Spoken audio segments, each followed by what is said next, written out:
One day the world changed dramatically from the opened gates. Terrible and terrifying monsters began to crawl out, reaching out with their hands from the abyss in the ground. But there were also those people who were able to obtain certain powers and become stronger than an ordinary person. These people had abilities. They began to be called hunters.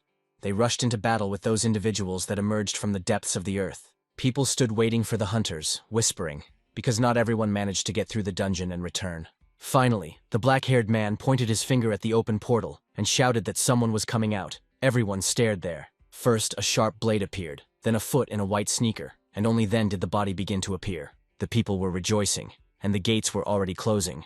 But the one who came out from there was hunched over, as if the weight of the years he had lived was pressing down on him. Hunter Jean announced that the dungeon was protected, and there were no more monsters there. He was famous for being able to clear a dungeon that was difficult to enter at the age of 60. One day this man disappeared, simply evaporated like air. But 10 years later he reappeared. The nurse in the blue uniform put his hands on his hips and laughed at this statement that he was a great hunter. The man walked up to the other guy and exhaled in frustration. It started again, and the old man sat on the bed and waved his hands furiously. The guys turned to him, and he repeated the same thing over and over again, that he was Jean, a great hunter. The young men decided that it was just a joke, laughed, and considered this man a swindler who had deceived people in the past. Laughing, they wanted to finish quickly and go home, but suddenly the guy with glasses grabbed their hand and looked away. Suddenly the guy ran up frightened, asking what had happened to the man, who was crouching on his feet. There was a deafening scream, and the man turned around and saw a huge cockroach behind him. The red-haired man was held by the neck by a claw, trying to pry it away with both hands, begging to be saved. The boy's wide-open eyes stared without looking away. Drops of blood splashed onto his face. The young man's mouth opened in a silent scream when he saw that his comrade's head was already lying nearby. He huddled against the wall in fear, waving his hands and screaming for them not to touch him. Fear and panic all mixed up. Salvation came from where no one expected it. The old man jumped on the cockroach and cut it across with a knife. The nurse, who was stunned by this turn of events, painted his body red with blood. Jean looked at the boy and said that they needed to run immediately and not sit and waste time. Grandpa straightened up, looked to the side, gave orders to the young man as if he always did so, and most importantly, they listened to him. Jean looked back at the guy who was worried and asked him what he would do on his own. He turned away from him, closed his eyes and snapped, "He will do what he always did. What he must do." Stepping over the dead cockroach, the man moved on. The discouraged young man remained standing and was speechless. Only now I realized that all this was true. All the stories that my grandfather told before were true, and he really was the hunter Jean. More and more huge, terrible insects emerged from the portal, rushing to attack. Looking at these monsters, he didn't understand what the association that was supposed to protect people was doing. Suddenly, the insects saw the man who was watching them. They raised their antennae upward, and a disgusting sound came out of their throats. Jean straightened up. He saw that they had noticed him, which meant it was time for a warm-up. He furiously rushed into the attack, stabbing the first monster in the head, twisting a hole in it. He squinted and noticed that the second one was also attacking him with its mouth open. He jumped on him and actively chopped down the monsters, doing so deftly and cheerfully. Despite his age, he shouted angrily, "You need to kill everyone so that everyone gets what they deserve. You have to defend your place." The man's knife began to glow in his hands, and thanks to this power, he began to chop up the monsters more and more actively. After defeating everyone, the man stood up, raised his head, and looked into the distance. Something was approaching. Jean came to the disappointing conclusion that he had really gotten old. It was already hard to fight with several beetles. He was out of breath. The hero was glued together. He saw in front of him the leader of these beetles, a terrible one, who was looking at him. A huge green grasshopper made piercing sounds and towered over the character. He parried the man's blow. The grasshopper threw him into a stone, hit his back, and the air rushed out of his lungs. The grasshopper stood and watched, making sounds, while the man exhaled and leaned weakly against the stone. The main character pressed his back against the stone and did not raise his eyes. After all, age was taking its toll on him. There was no strength left to do anything. Bringing his mustachioed face closer and closer to him, the man exhaled sharply. Opening one eye, he didn't like the fact that they were poking a dirty snout at him. He dropped his hands, which held the knife, and hit the very face of the monster, who had not even expected such a thing. The grasshopper raised and shook his head, throwing the man into a tree, and he hit his back again, driving the knife harder and harder into the head. While already riding the monster, the man tried with all his might to correct the situation. The hero's face was all covered in blood. He opened one eye and exhaled, finishing. Suddenly, strength came from somewhere. My eyes sparkled blue. I decided to finish this now. Jean dealt the fatal blow, Behind him, the grasshopper writhed in agony behind the guy, throwing its muzzle up. Finally, the grasshopper fell down dead with a split head, and the man was sitting on his knees. He smiled, turned his head and looked at the monster. The great hunter was still alive. The man immediately fell to the ground with his hands stretched out in front of him. He no longer had any strength. He tried to raise his head, but his decrepit body no longer obeyed, and then he realized that this was his end. The portal opened, and the man prayed that if he were younger, he could handle everyone, adding sadly that he couldn't be a good hunter all this time. A speech came from the portal, announcing that the dungeon was protected, and congratulating them on it. The same voice announced that a special reward would be given as a reward, reflecting the subject's desire. The man had never heard anything like this before. People's voices were heard. Everything started spinning, but the grandfather didn't see it. When someone tried to call the man to open his eyes, calling him a patient, he sat up on his couch and heard that he was in the hospital because he had been badly injured during the rampage in the dungeon. And the nurse explained all this to him. When conducting a survey, it was necessary to find out when the character was born. A couple of questions and an answer was required. The man scratched his ear with his finger and began to get angry. He had already repeated his year of birth several times and stared angrily at the nurse. The young girl cried out in surprise. He couldn't be 83 years old. A smile splashed in his wide-open eyes. He exhaled with displeasure, angrily noted that he had already spoken, and more than once, narrowed his eyes. He had poor hearing. Apparently he had come to a conclusion. He chuckled, tucked his chin in his hand, showed off. He looks much younger. The girl sweated. Beads of sweat trickled down her cheeks. When Jean turned his gaze to the glass, he saw his younger self, which discouraged him, and he stared at his new self. He jumped up to the glass and started touching himself, not understanding what had happened to him. The young nurse looked at him and did not understand what was wrong with him. She decided that it was all because he hit his head hard. And while Jean was examining himself and touching his face with his hand, the girl smiled and decided that she needed to go and see a doctor. The man at this time darkened. He remembered himself dying and the gift that the dungeon presented. The realization clouded him, which meant that it was not a hallucination. It was not expected. It was real. He propped his chin up with his hand and chuckled. So that was what the dungeon's reward turned out to be. Surprisingly, it was the first time he'd heard of anything like it. I froze, looking at my reflection. It was a bit surprising. This had never happened before. They always brought me some other gifts. When the girl returned from the doctor, she opened her mouth in amazement and pulled back the curtain. The hospital bed was free. The man was not in the room. Sweat started running down her face again. The girl did not understand where he had gone. Jean was on the street, looked around and whistled at the large building. Came to a place where he had not been for 10 years. He folded his arms across his chest. It was a long time ago when he was last here, when he came to the association. Entering, he scratched his head with his hand. It was not at all the same as before, as he remembered. People were flickering in front of him. Lost and not knowing what to do, he asked the man who looked back at him over his shoulder. But in the end, he still helped, gave advice, pointed with his finger that if he wanted to go in, he needed to get a ticket at the kiosk, where the people were standing. Approaching the kiosk, he was confused and did not know what to do. He scratched his head with his hand again. The crowd behind him began to indignantly reprimand him. The man, who was in a hurry, asked to move out of his way, explaining that he had a lot to do. Jean turned to him and looked at the fist he was clenching in his hand. The man exhaled with displeasure. His whole posture was tense. The young man didn't lose his composure, turned around and pointed his finger at him and began to scold him that he needed to go back to the line and wait. But the man got angry. He grabbed him by the chest with his hand and brought his angry face closer to him. Suddenly they were interrupted by a huge man who appeared and thundered loudly for them to stop. The one who was indignant turned to him. Beads of sweat rolled down his face, and in front of him stood Paul, who held a high rank. Paul was a red-haired man with sharp eyes and equally sharp features. He was 2 heads taller than the men present. Admiring whispers were heard from the people. They turned to the hands that were hard as a rock. The one who was indignant and whispered an apology was embarrassed. He grinned and closed his eyes with pleasure. Paul really liked it when people said about him that he was a man of men. Jean whispered thoughtfully, looked at the man, who looked familiar to him, and squinted his eyes in anticipation of what would happen next. Again his gaze is directed at the guy. He exhaled with displeasure. There are a lot of thoughts in his head. Suddenly Jean screamed, pointed his finger, made the big guy sweat, open his mouth and widen his eyes from the nickname that came from the boy's lips. People around began to whisper, repeating this nickname, and Paul became confused and his face darkened. The young man came closer, spread his arms. A smile appeared on his face, and began to say that when they last saw him, he looked much fresher. Paul's gaze changed, his eyes darkened, his teeth gnashed. He began to shake all over, unhappy that his old name had been remembered. The high-ranking hunter, who was embarrassed by his cute name, changed it to a more manly name 10 years ago. It was a secret. Bowed his head, and did not understand where the person standing in front of him got this information from.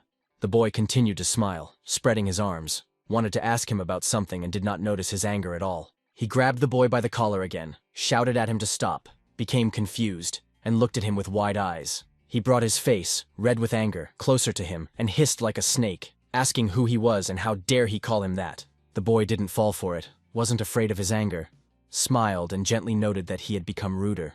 Still in his arms, Jean continued to smile, not at all offended by the man's tone. He suddenly unclenched his fingers and let go of the collar of his shirt. He got carried away, he confessed, stepping back. Paul headed for the exit, commanding the boy to follow him, and that they should go to another place. But then he turned around and looked at him angrily. His red face continued to glow. There was no point in running away. He would find him. The main character rolled his eyes and exhaled. This guy amuses him, but still hurried after him. They went out into a large gymnasium, where they stood opposite each other like two rivals. The character thought, looked up, did not understand when such objects began to appear in the association, and what kind of place it was that brought him to.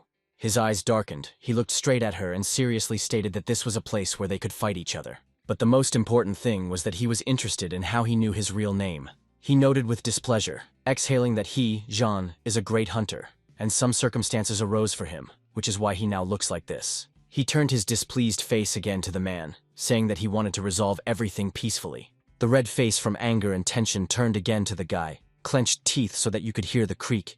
He could not control himself. He raised his hand and flew at the main character. Now a few blows, and he will say everything at once.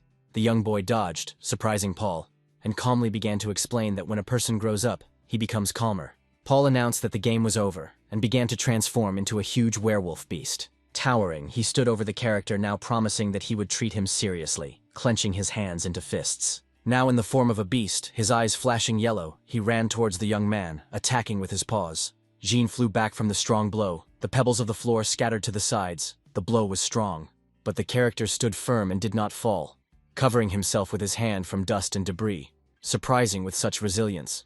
The monster warned that it would be very painful. His face looked much friendlier than the stone face. The gym was filled with dust from another blow from Paul in the form of an animal, hunched over and looking at where the boy had flown off to. He looked at me with confusion. He had put too much effort into his blow. He didn't see that boy, but he showed himself to be a hero and pounced, clenching his hands into fists, fighting back and flying at the werewolf. It was so stupid, he froze, clenching his powerful jaw, although he was a supreme hunter. But the blow did not cause harm to this man. Jean's face turned black. He returned his own words. A mad smile appeared on his lips. The blow was delivered and even the light began to emanate from the force. The hero swung with one hand and stopped. Our character's blow was much stronger. A dent formed on the floor of the hall, and the beast flew away into the distance. It was all over. Jean stood there defeated, and Paul was lying on his back. There was only one blow and it was very strong, and it was able to knock down such a big guy. He darkened, raised his hand to his head, hoping that the man had not died, that he had overdone it. The boy looked up from under his brow, long blonde hair framing his disgruntled face. It was Paul Dublin, 25 years old. Jean, who was then of age, drawled out his name. His whitish eyes narrowed and stopped on the boy. The old man sat on the mountain of monsters he had slain, groaning and complaining about the pain in his back. Paul raised his head, beads of sweat running down his face, and breathed out the elder's name. The old man approached the boy, bowing down, and understood that power in its pure form was right there in front of him. Jana's face lit up with a smile. He noted that he needed to train more, and then everything would work out. He extended his hand, pointing at the young man. Now the man leaned over and tried to call Paul. It seemed to him that he was sleeping. He was a little worried about his condition. When he realized that there was a living person in front of him, he smiled and was afraid that he had used too much force. The boy grinned, sat down next to him, exhaled. I didn't teach him to greet people like that. I hadn't seen him for 10 years. The next question from the lying guy made him confused. He thought that he hadn't had enough. His hair even stood on end. As he got up, Jean rubbed his shoulder. A blessing had happened, as he called it, looking at the guy lying below. Paul closed his eyes, lowered his head. Unlike the skill, the ability is constantly activated. He made a verdict. Jean exhaled with displeasure. He realized that the boy in front of him also knew little about this blessing. The man appeared in all his beauty, his bare torso sparkling and shimmering with rough muscles, scratching the back of his head, regretting that he could not help his old friend. Jean's face changed. He saw that he was without clothes. He in turn apologized. The clothes were ruined because of his ability to turn into a beast. He smiled knowingly. He had become younger, for whatever reason, and he couldn't ask for more. Paul opened his arms and shouted that if he had become younger, then he could return to the hunters again, and people would know that the great hunter had returned. The next answer from Jean surprised him, and he couldn't find any words to respond to it. He didn't want people to know that he had returned. Paul's expression was surprised. He stared, waiting for the man's answer, trying to understand the reason for retirement. As soon as the hunter began to list the names of all those who were dear and important to them, Paul's face turned dark. He lowered his head, regretfully repenting that he could not forget them, because they were such dear people. It was a pity, he continued, that they all sacrificed themselves to protect him, and thanks to their lives, he was able to survive in many dungeons. The man screamed, putting his hand to his chest and hitting it hard. He would have done the same to save him, because he is very important to them. He cut it off and said that this was exactly why he retired, and raised his head. Paul looked at him in dismay, beads of sweat rolling down his face. As if plunging into memories, the young man continued that his presence at some point became too important for people. He was tormented by the thought that he had survived only thanks to those people whose deaths were on his hands. Memories took him back to those moments when those same people died, not sparing their lives, just for him. And he was afraid of a repetition. Paul began to understand and promised that if the man really wanted this, he would keep his secret. Unable to resist asking a question, he spread his arms out to the side and asked what he was planning to do now, but Jean was still thinking. He asked the young guy a question again. He stared in surprise and raised his head as soon as he heard about the request. With a slight smile on his lips, Jean looked at his wrist, on which a green bracelet was flaunting, with the help of which ranks were easily recognized. His gaze became serious as the memory brought him back to the moment when they were in the gym together with Paul. Pointing his hand upward, he wanted the boy to join them and explore the easy category dungeon. Paul stared at him. There was an investigation going on, he started telling, and he had a premonition, so now he was turning to him with a request. He scratched the back of his head with his hand. He just wants the elders to ensure him in any case, Jean exhaled in agreement. He will help as much as he can. He was rudely interrupted from his memories by a man with the same green bracelet on his hand, who pushed him in the back, clenched his teeth, and ordered him to move out of the way. The guy raised his head, asked someone to apologize, and as they passed by, the two guys looked at each other and snapped. Then the sycophants of that same man began to say that soon the brother would be promoted to the next rank, and a newcomer like him should not block the path of a promising warrior. The former leader of the Scorpion Gang, and now a hunter, grinned, realized that this was his first raid and asked to leave him, laughing condescendingly. The guys laughed, walked away with their hands in their pockets, laughed at the fact that he was extremely lucky. The guy stood there clutching his hands, and did not understand what had happened to them. He shouted that they were rude, thought that some people don't change and continue to judge others by their appearance, and hissed. Suddenly, he was pulled out of his thoughts again. A hand was on the guy's shoulder. The older man narrowed his eyes, assured that they always mock the newbie and should not be taken to heart. He moved away at a distance, introduced himself, his name was Cleo Stern, and addressed the boy as a student. But then Jean extended his hand and introduced himself. The man laughed, and he remembered the great hunter. When the conversation turned to age, the guy exhaled that he was 80 years old, but remained serious, not a hint of a joke. The man froze in confusion with a question, not understanding how he could be 80 years old, scratched his head in confusion and admitted that he would only be 18 this year. He laughed again, a good joke, put his arm around Cleo's shoulders, and said that he was the same age as his son, and that going down into the dungeon was apparently very profitable. Jean gritted his teeth and grinned, because no one knew. But he had a son. He would be about the same age as the man standing next to him. Suddenly girls appeared. They stood with bows in their hands and smiled, pleasantly surprised that among these boors there were even cute guys. The red-haired girl introduced herself and pointed to her friend, who was waving over her shoulder. She leaned over, approached the guy, repeated his name as if not believing it, and looked at him very carefully and intently. She got so close that she jumped up and gave me a kiss on the cheek and wished me luck in today's raid. The guy screamed, grabbed his cheek and didn't understand what she was doing, but the girl just grinned, pointing her finger at the fact that it was a greeting. The boy glanced sideways at the grinning man, clenched his teeth and pressed his lips together in displeasure. Cleo was happy for him. His hand fell on his shoulder again. A smile appeared and he became embarrassed. He understood that this was youth. He mumbled and looked away when he heard that he was called again, and his name sounded so surprised. In front of him stood a man in a strict black suit, his hair tucked back, his eyes narrowed, and he had a sword behind his back. The young man looked at him in surprise and asked who he was and what was required of him. He just smiled, narrowing his eyes. He is the leader of this raid, and welcomed the new participant in this event. Jean was confused again, scratched his head, flatteringly remarked that it was very nice, and they exchanged friendly smiles. Unable to contain my curiosity, I asked what kind of relationship they had with Paul, because it was unusual that he was the one who recommended him. He began to find out the story that he was a friend of his sister's relative. Toy's loud voice announced that everyone needed to gather. There would now be a briefing before entering the gate. In front of this man, everyone who took part in this raid lined up. The man put his hands on his hips and introduced himself, announcing that he was the leader of this event. He looked around at everyone present and said that they had every opportunity in the future to move to a higher level. People stood with impenetrable faces, listening attentively, and it was clear from their expressions that this gathering was not very pleasant. Only one person folded his arms across his chest and lowered his head contentedly, a smile appearing on his lips as soon as the flattering words were heard. With his hands on his hips, Toy continued to rant about the safe dungeon, but one should be prepared for anything. Closing his eyes, he showed the assembled people his index finger and called on everyone to obey him. Jean glanced sideways at the man next to him, who hissed in displeasure, not understanding the fuss around the dungeon. He turned around and corrected him that it was better to be careful than to leave everything. To prepare, he cried out indignantly, offended by this. He had already leaned forward with his fist at the ready, but a shout stopped the guy and he looked back at him. The same big guy who would soon take a higher rank grinned and stopped his sidekick. Coming closer to them, he began to speak about the veterans, sarcasm and humor shining through in every phrase. Toy attracted the attention of the guys to himself, announcing that the briefing was over and that the dungeon was now waiting for them.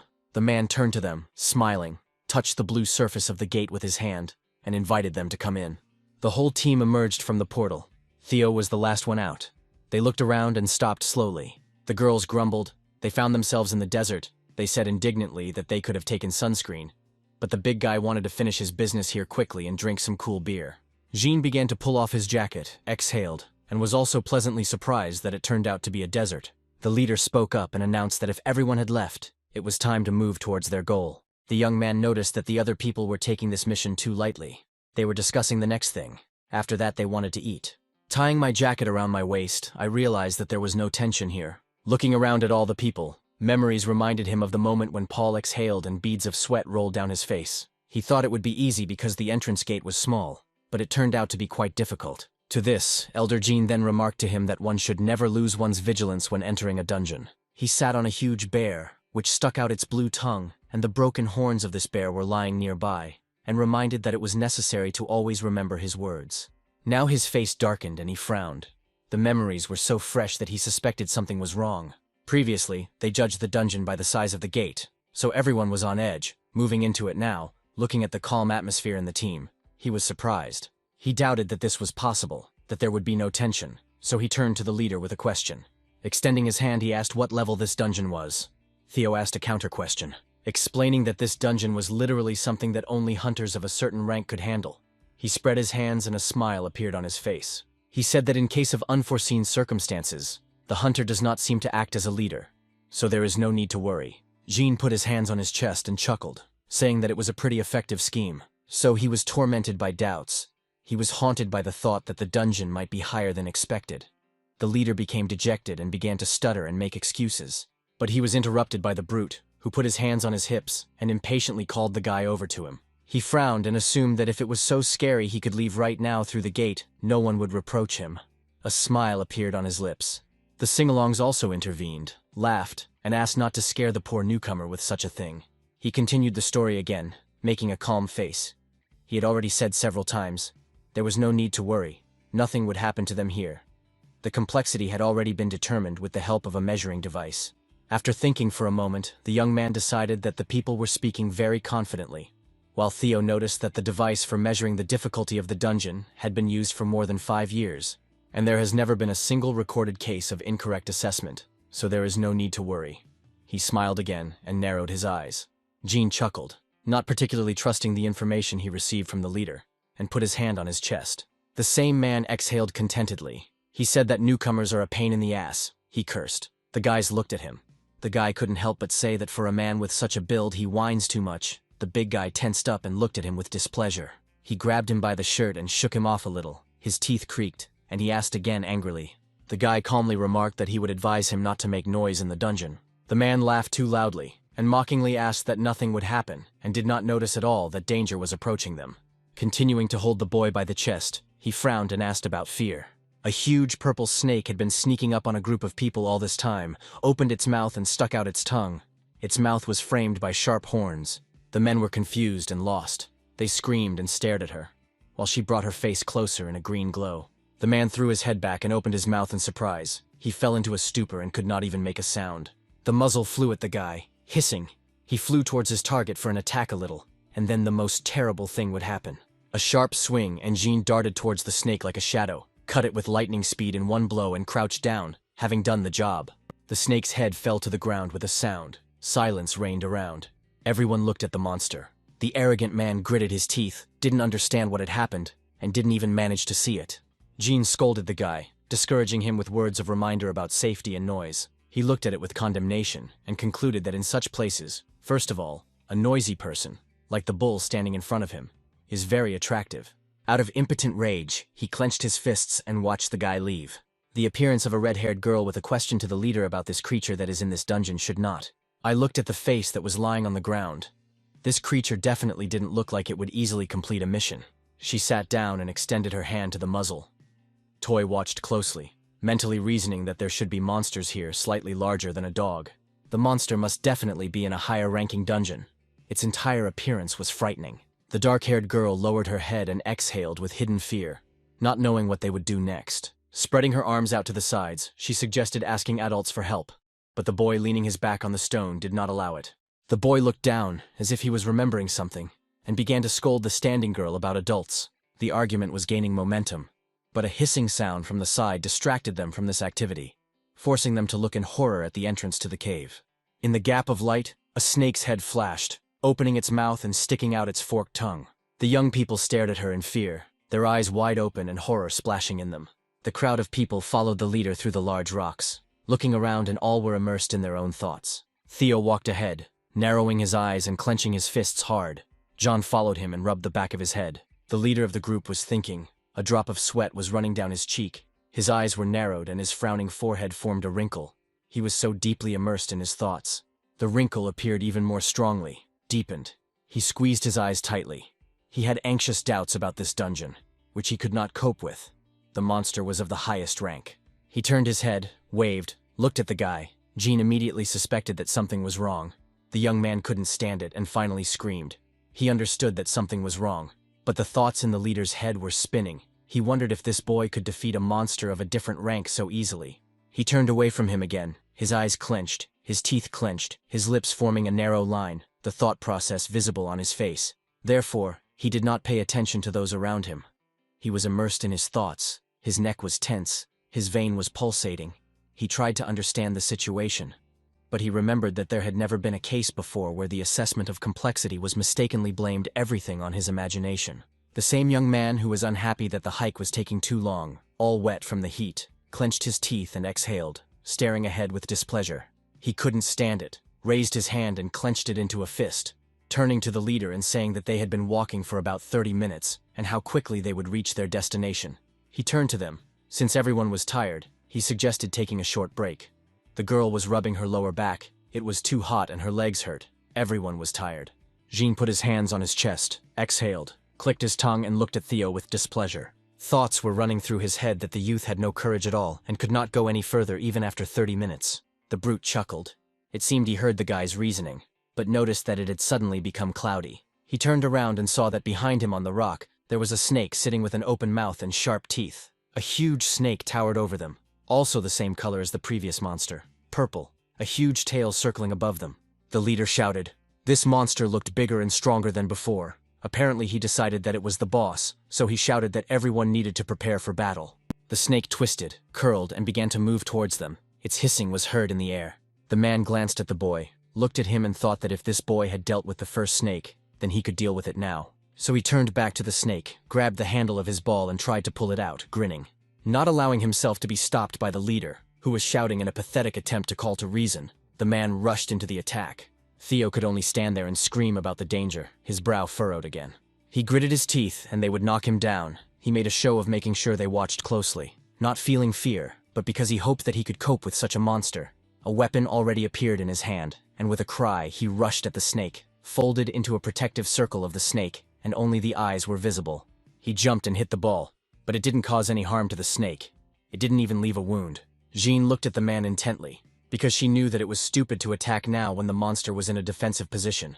And his attitude towards attacking the dungeon was completely wrong. The man shook and froze near the monster, who was as if in a cocoon. Finally, he hissed. His forked tongue stuck out of his mouth. The snake's green eyes hypnotized the young man, who stood with his mouth open and beads of sweat running down his cheek. It flashed through his mind that this was the end. The snake with green drooping eyes opened its mouth and was already flying towards the confused man. But Theo managed to grab it and pull it away just in time. The snake's snout hit the ground and splashed stones in all directions. The leader asked him how he was feeling, gritted his teeth and narrowed his eyes. Theo closed his eyes and frowned. Something irreparable would happen now and a member of his team would die. The leader turned to the snake and shouted for it to stay away, and the man fell to his knees from fatigue. He narrowed his eyes. A bead of sweat from fear rolled down his face. As the only top-class hunter, he had to destroy this monster. He pulled out his sharp sword, and pushing off with his foot, he ran towards the snake, which had already stuck its head out of its cocoon. He swung the ball with a loud noise, wanting to attack the monster and cause harm. There was a cracking sound as the sword slashed across the snake's defenses, but it didn't cause any injury. His attack failed to cause any harm. He gritted his teeth. But then he heard advice that he needed to aim for the head. Theo clutched his sword, heard the boy's words, looking where the head was. And the snake was already flying towards the man, still looking for his head with its eyes. It had made up its mind. Jumping up, he swung his sword and seemed to freeze right in front of the monster. He hung in the air, swung his ball over his head, and rushed to attack the snake. He shouted loudly that he should die already, closed his eyes, and his mouth was distorted in anger. The guy fell down and the monster's head flew off the body, and for a long time the headless neck searched for its end in the air. The man landed neatly on the ground, without looking back at the fallen head behind him, and exhaled noisily. People were happy that they were with him. They shouted that everything worked out. They breathed out with relief all the tension that remained with them. Only Jean approached Theo and asked how he was, and he sighed tiredly. He admitted that it was dangerous. The guy thanked him for saving him, smiled. They defeated the boss easier than he thought. The girl approached him and clarified that the dungeon was now cleared. Theo exhaled, but there were still doubts. She asked again why nothing had changed, and the men looked at her, puzzled. It seemed strange that when a dungeon was cleared, a notification would appear. He squinted his eyes, and the wrinkle would appear on his forehead again. He didn't believe it. But the snakes continued to pursue them, and now 2 snakes appeared on the rocks, and their hissing tormented the people. Theo was upset that the monster he, a top-class hunter, had barely defeated was not a boss. Chuckled and gripped his weapon tighter. Jean put his hand on his hip and said, which was a shock to everyone, that this was not an easy dungeon. He shouted, opening his mouth and looking straight at the guy, again saying what everyone should hear and understand. He didn't believe it. The association couldn't possibly have made a mistake in assessing the difficulty. But he had no choice, and he stood up, defending his group of people. The elderly man cried out that these snakes were chasing them. It was clear to everyone present. You can't argue with that. Theo turned away, clenched his teeth and closed his eyes. He couldn't believe that this dungeon had a different rank. He turned to his group. They had no choice. It was time to retreat. The leader made the decision. Theo broke out in a sweat. They need to get out of here quickly and ask for support. They need to be careful. A lot depends on his decision. Jean looked at the leader. He could be praised. He quickly assessed and accepted the situation. A soft smile touched his lips. The young man looked at him without taking his eyes off him. And he liked Theo. He was quite a capable guy. And again they set out on their journey. Again they walked one after another through this desert. George couldn't stand it anymore, he cried out, turning to the leader. He blamed him for escaping from such a level. He believed that a hunter of the highest rank was not worthy of running away. He turned around and tried to explain, spreading his arms, that the monster in this dungeon was not just of average rank. They were of a higher level. The guy was confused and asked again. Speaking with pressure, the man was indignant. He did not understand how the association did not appreciate this dungeon. Otherwise, how could a newbie defeat a monster? He was still scratching his understanding that Jean had dealt with the first monster. Our hero corrected him so that he wouldn't make noise, otherwise he would attract monsters. This made the guy even more excited. He's not afraid of them, he was just not careful before. The guy sprayed himself even more, and didn't notice that the rustling sound came from a depression in the stone. George ran away from the cave but kept looking at it, clenching his hands into fists, gritting his teeth. The leader also looked in that direction. Instead of a monster, they heard a plaintive squeak, and the girl asked for help, peeking out from behind a rock. A girl with purple hair and tears in her eyes asked for help, holding onto his shoulder. Claire ran up to her and was about to touch the girl, whispering soothing words to her. The child fell into Claire's arms and whispered with the last of her strength that her friend needed help. She raised her head and began to tell him that they were attacked by a monster that appeared out of nowhere, and that her friend was seriously injured when he tried to save her. Theo closed his eyes. The thought process in his head was going very hard. He didn't understand how a child could end up in this cave. He leaned forward, asking the girl how they ended up here, because they didn't look like a hunter. The girl with purple hair looked away and admitted that one guy said that there was a part-time job in the dungeon where she could earn a lot of money from her. All she had to do was hide quietly. Then George stepped forward. He understood what was being discussed and what the girl was saying. Everyone looked at him. He shouted loudly, pointed his finger at the girl. "I heard that there was a legend about the robbers," Jean asked again, not understanding what that meant. Then Theo tried to explain that there were people who cleaned up raids to get a reward for completing the dungeon. Still, our hero didn't like such reckless children who risked their lives in the dungeon. George also didn't like that such strong monsters appeared in the dungeon. He thought that it was all because of the brats. They made the dungeon unstable. The leader assured that the appearance of strong monsters does not concern these children at all, but one could not be absolutely sure of this. He stood his ground. The elderly man interrupted the argument, turned to the leader and asked what to do with the children. Now the goal is to save them. Showing too much emotion, George was outraged that they had to be saved in such a situation, and did not want to go and save them. The leader closed his eyes. He understood that this situation would be very difficult, but they had no choice. Jean intervened in the conversation and volunteered to save the children. Theo couldn't let this happen. It was too dangerous. He turned his head in different directions. Pointing his finger back at himself, he added that he couldn't just leave like that and asked if he could go alone. George grinned. He won't stop someone who decided to risk his life. He gave in to Theo. The character said that he would go to save the children, and he should take care of the rest of the group.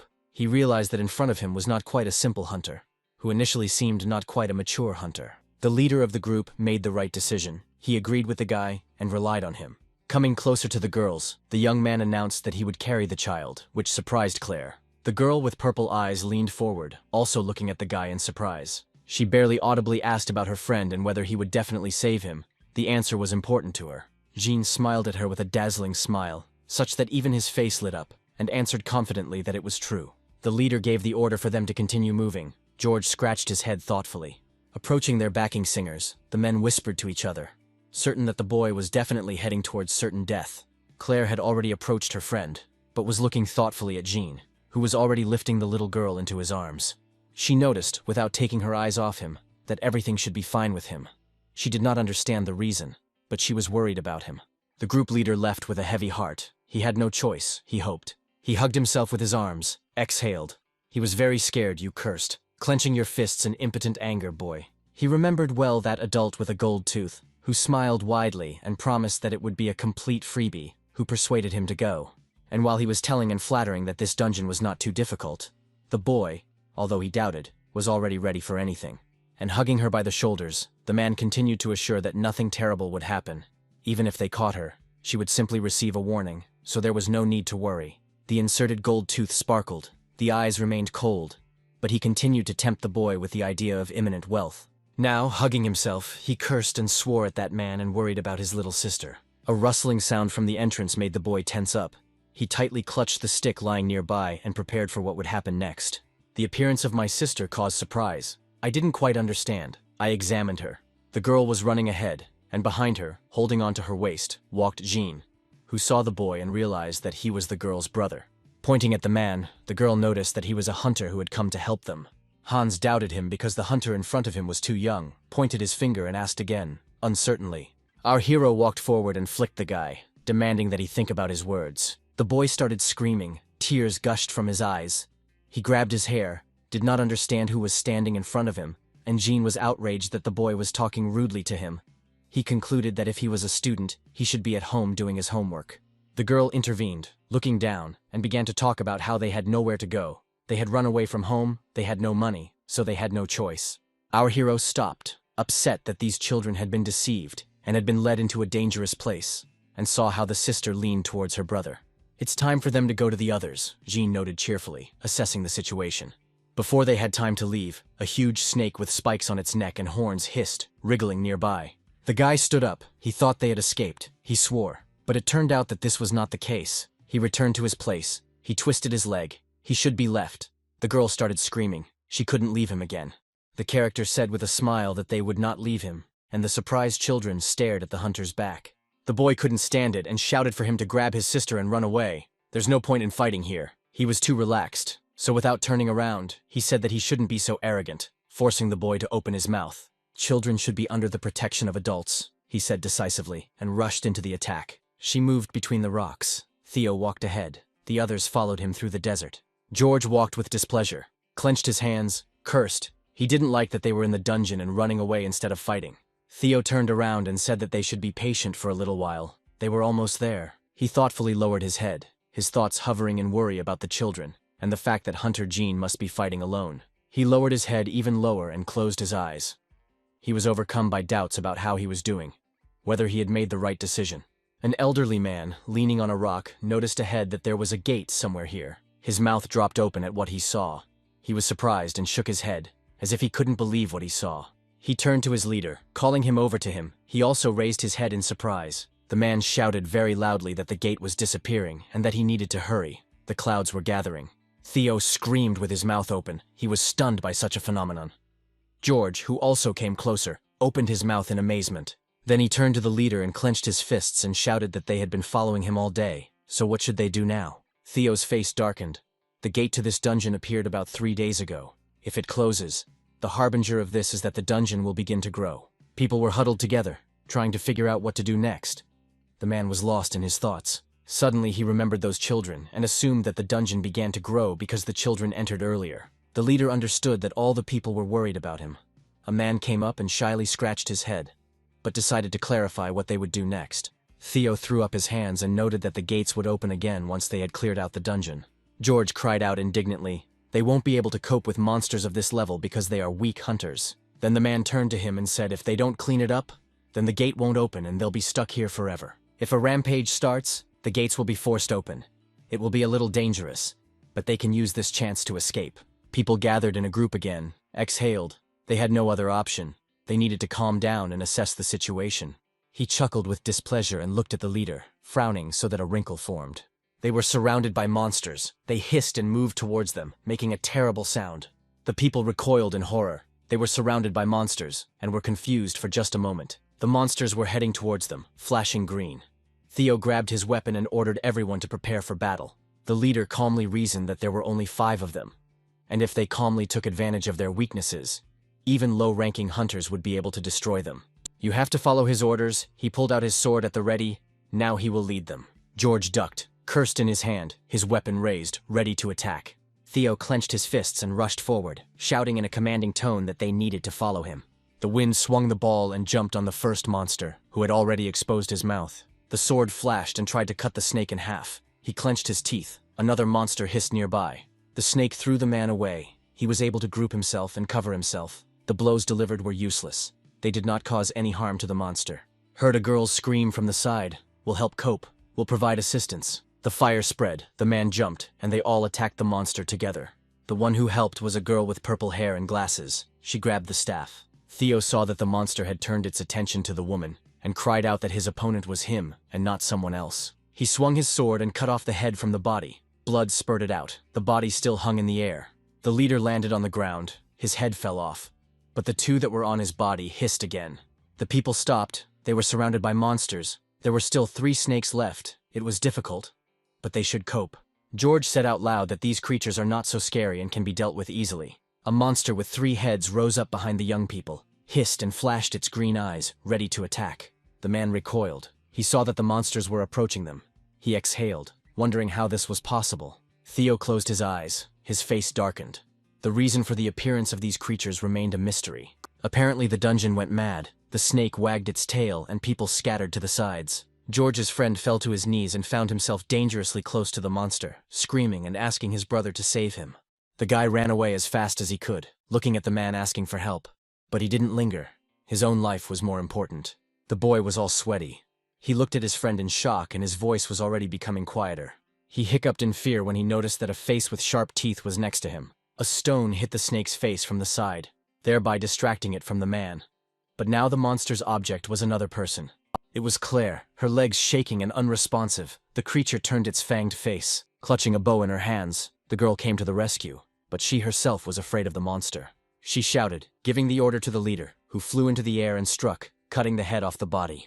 The sharp blade flashed and hit the target straight on, squeezing the handle of the weapon with both hands. He cut one head, returned to his place, went down, thought that it was easier now, good.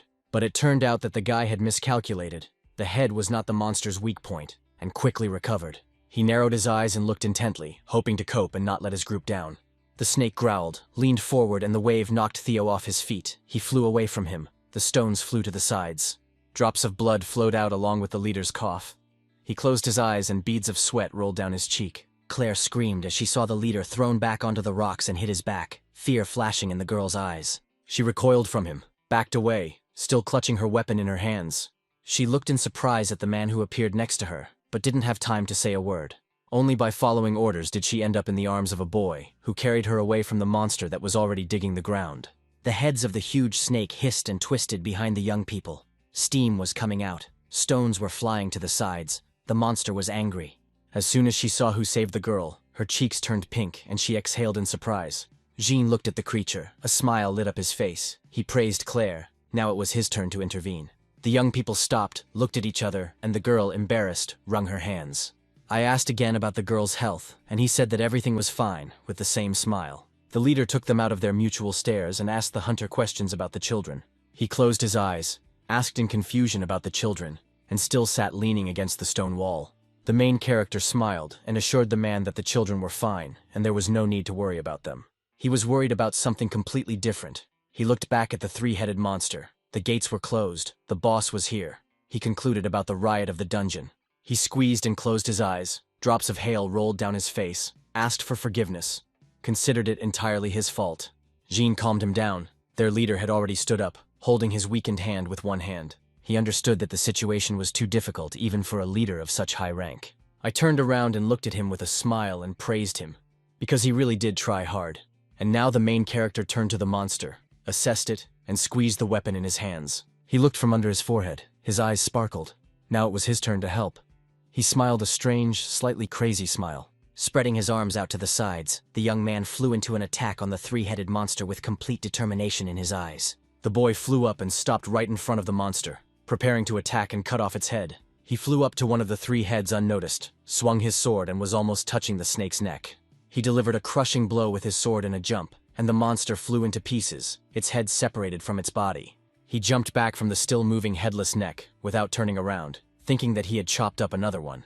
The leader stood up and shouted that it was useless. This monster's head regenerated even when attacked. Jean glanced at him. He turned away, looked at the monster, who was now actively recovering. Irritation overcame him, bowed his head to Theo in apology. Claire folded her hands and prayed, closed her eyes. It was all useless. Death awaited them. The hero whistled in surprise. Theo's face darkened. He also thought that this was the end for them, and they would not be able to get out of here. Jean answered everyone with a smile. There is no need to give up. People looked at him in amazement. With his words, he shook all feelings from hatred to hope. He looked back at the girl, joked with a sparkling smile. He was having fun. Claire's face darkened and she expressed displeasure that the current situation was not conducive to jokes. But the leader of the group, moving towards them, holding his shoulder, praised the boy and took his side. They gave up too early. They need to fight to the end, as the motto of a top-ranking hunter said. He also offered his help, but stopped the man's impulse. He saw his wound. He should take care. He clenched his fist and raised it, thanking the older man and his healing abilities. The girls looked closely at the men, resolutely pursing their lips as if gathering their strength. Clenching their hands into fists, clutching their weapons, the girls also decided to provide assistance. He looked at the volunteers with a smile. Jean liked this fighting spirit, and not what had happened before. He appeared before the monster and asked the group for only one thing: don't give up. Determined that if they kept attacking, they would eventually find the monster's weak point. He asked for one more thing to cover him, and the main character rushed to attack the monster, cheerfully encouraging the group of people. Only the head remained intact, but the monster was stronger than ever, with fire bursting out of its huge, toothy mouth. The creature attacked the boy. Somewhere the leader was screaming, and Jean saw only fire around him, which only grew larger. Breaking through another column of fire, the boy was already visible as a black dot, but he continued the attack, not giving up. Flashing blue, Jean defeated the three-headed serpent, seemingly very easy and simple to cut off the head. The old man asked the leader about this boy. His skills raised doubts. He was not a simple low-ranking hunter. Theo couldn't find the words to respond. Jean looked back and exhaled. He couldn't neutralize the monster. Regeneration started working.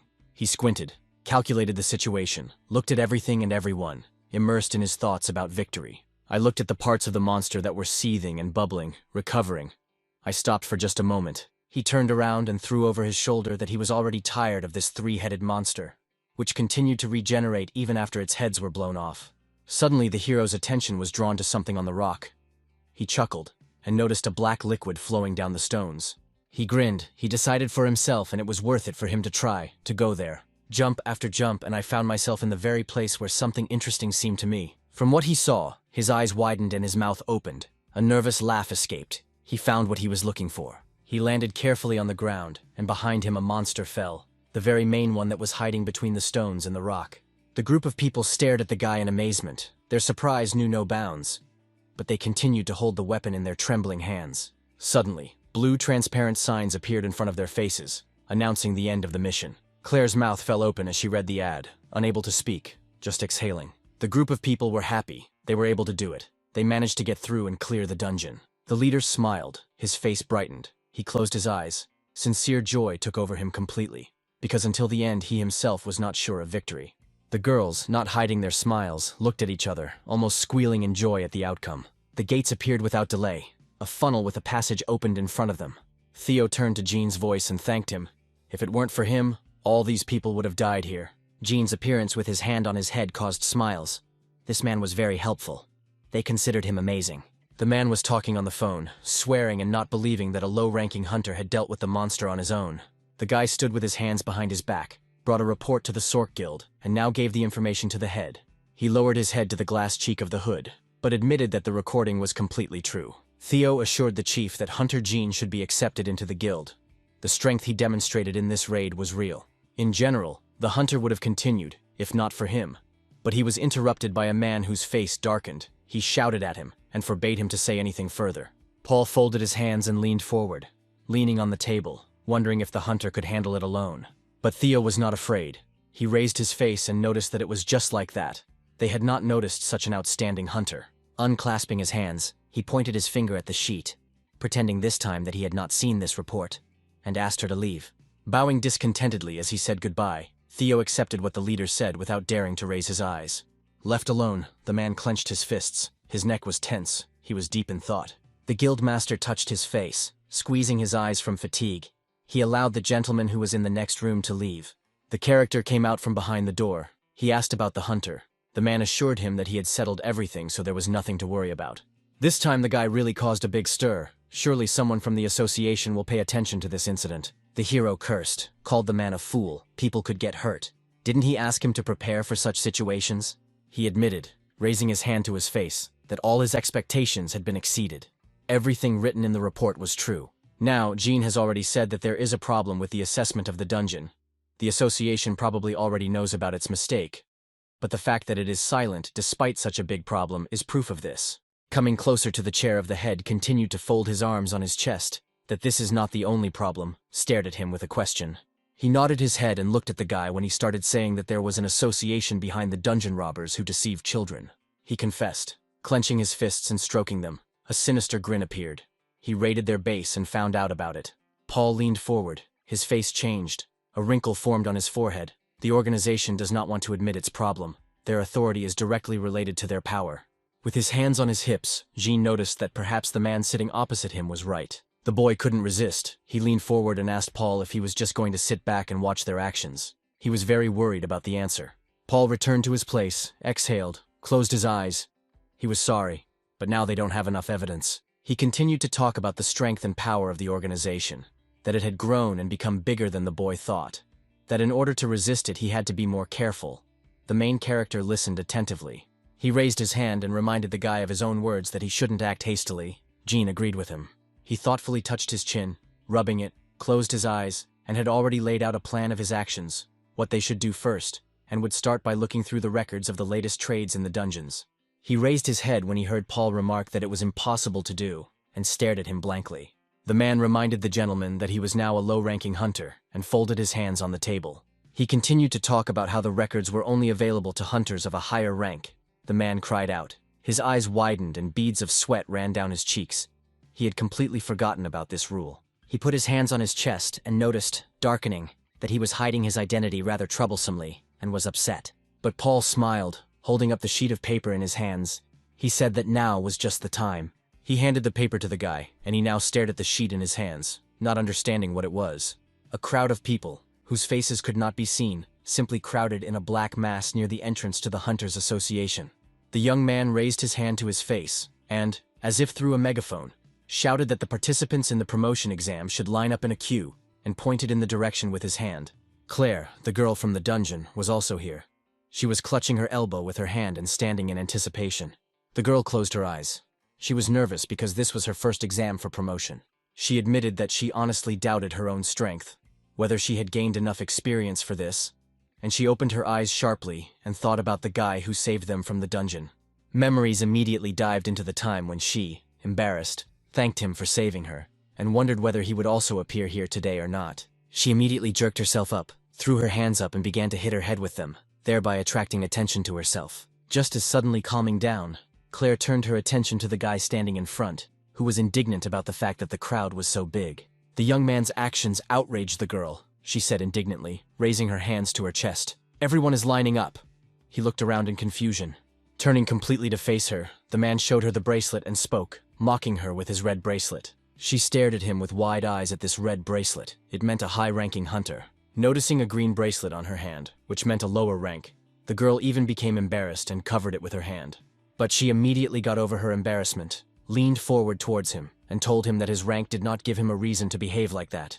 The man moved closer to her and whispered ingratiatingly that strength is power, showing her a red bracelet. He leaned even closer and whispered that the world they lived in was the very world in which power decided everything. Having looked Claire over from head to toe, he concluded that she was completely to his taste up close. The girl was confused by this. Even closer, the guy touched her shoulder with his hand and asked about the guy, which made her even more embarrassed. Jean's appearance was unexpected. He grabbed the man's hand and asked him to behave more restrainedly, because his behavior now looked shameful. Claire recognized him. She screamed, and a bead of sweat rolled down her cheek. The guy turned his head towards the main character and remarked with displeasure, gritting his teeth. Apparently she has a boyfriend. The character clarified because he did not understand what had just happened. The girl screamed that it was not so and clenched her hands. After looking at the guy closely, he noticed that he also had a green bracelet, which meant that he was of a lower rank and should not be feared. He started to snap back, showing his bracelet, insulting the boy and bragging about his rank badge. Without holding back his emotions, Jean shouted that he could clearly see his bracelet. The guy got angry, muttered, "How dare he grab his hand without fear," and clenched his teeth. The young people stood opposite each other. The guy was squeezing his hand and was all tense, but Jean was in a relaxed state. The boy was completely confused. He didn't understand. He tried to shake off his hand, but she held him tightly. Suddenly the hand attracted attention and asked the hunter pack to stop immediately. He turned his fierce face and shouted who else wanted to measure strength with him. It was the security. They looked closely at the guy, who was already covered in beads of sweat. They grabbed the struggling man by the arms, who was screaming to be let go, but knew that he had to follow orders. If he continued to cause trouble, he would be asked to leave. For some reason he paid special attention to these two, shouted menacingly, and promised that he would remember them. Jean exhaled, following him with his eyes, and said that he was a fool. Claire also looked, pressing her hand to his chest. But she turned to the guy, thanked him again for his help. Jean laughed, and clarified that she had also come for a promotion. The girl's face brightened and she nodded her head in agreement. It is not done that often, so she decided to do it. Claire expressed her concerns, and shared that the rank might still be too high for her. She glanced sideways and saw the boy's hand touch her in a supportive manner, calming her down and assuring her that everything would work out. As he got closer, he continued to say that she would succeed. She needed to believe in herself, and the main thing was not to overdo it. She became embarrassed, lowered her eyes and nervously fidgeted with her hands. She didn't understand why her heart was beating so hard, and even blamed it on the fact that she had gone crazy. She looked at the bent-over guy and didn't understand. She always liked mature men, but this young man gave off the aura of an adult. Suddenly, the guy handed her something in his hand. She looked at him with interest and was even a little surprised. Jean became embarrassed, rubbed his nose, saved it, and since they met again he gave it to her, and the girl ended up with a sweet jelly made from red beans in her hands. Waving his arms, he began to talk about how if you eat something sweet, you can relax a little. Jean turned over his shoulder and wished her luck on the exam, but the discouraged girl could not say anything. She stared at her hands, which contained jelly, carefully examined the candy wrapper, and didn't even know what to say after that. I exhaled sharply, thinking that someone might like this, and a bead of sweat rolled down my cheek. She brought the jelly to her mouth with both hands and began to eat, thinking that the guy was like an old man in a young man's body. Immersed in her feelings and her thoughts, she didn't notice how a girl was looking at her from the balcony, propping her cheek up with her hand. In a red dress and with purple hair, she exhaled sharply. If Jean had fought with the guy who pestered him, what a sight it would have been. At the same time, the man who tried to rebel in the hall cursed, clenching his jaw tightly and frowning. Greeting everyone was a small man in glasses, who was constantly sweating and wiping his forehead with a handkerchief. John Senior, the examiner who was responsible for the promotion tests. He pointed his finger up, explained why they were all gathered here today, and briefly told about the exam. The men scratched their heads and stared thoughtfully. The presenter said that the exam was conducted as follows. First, 2 first-rank hunters would spar against each other. The match will be over when one of the parties can no longer fight or admit defeat. But if a dangerous situation arises during the fight, the examiner will immediately intervene and stop the test, so there is no need to worry about your safety. The man has finished. Turning his hands to the side, the winner is determined in a duel with the examiner of the rank to which he wants to move. People began to make noise, dissatisfied. They realized that if he did not defeat the hunter from the rank that he was claiming. John assured that regardless of victory or defeat, if the examiner recognized your skills, then there would be a promotion. He turned his nose up, a smile lit up his face and wished all the hunters good luck. The man happily scratched his head and smiled. Finally, this day had come. The former leader of the Scorpion Gang, a mid-ranking hunter, arrived for the exam.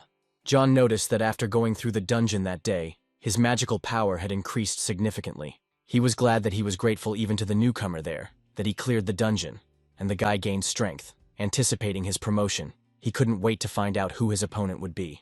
He was happy until he saw Jean, who was smiling and waving his hand at him. He was an opponent in the exam. The hero came close to the man, patted him on the chest and wished him a good fight. Tears poured from the boy's eyes. He cursed and understood that he would not be able to defeat Jean, so he said goodbye to his high rank.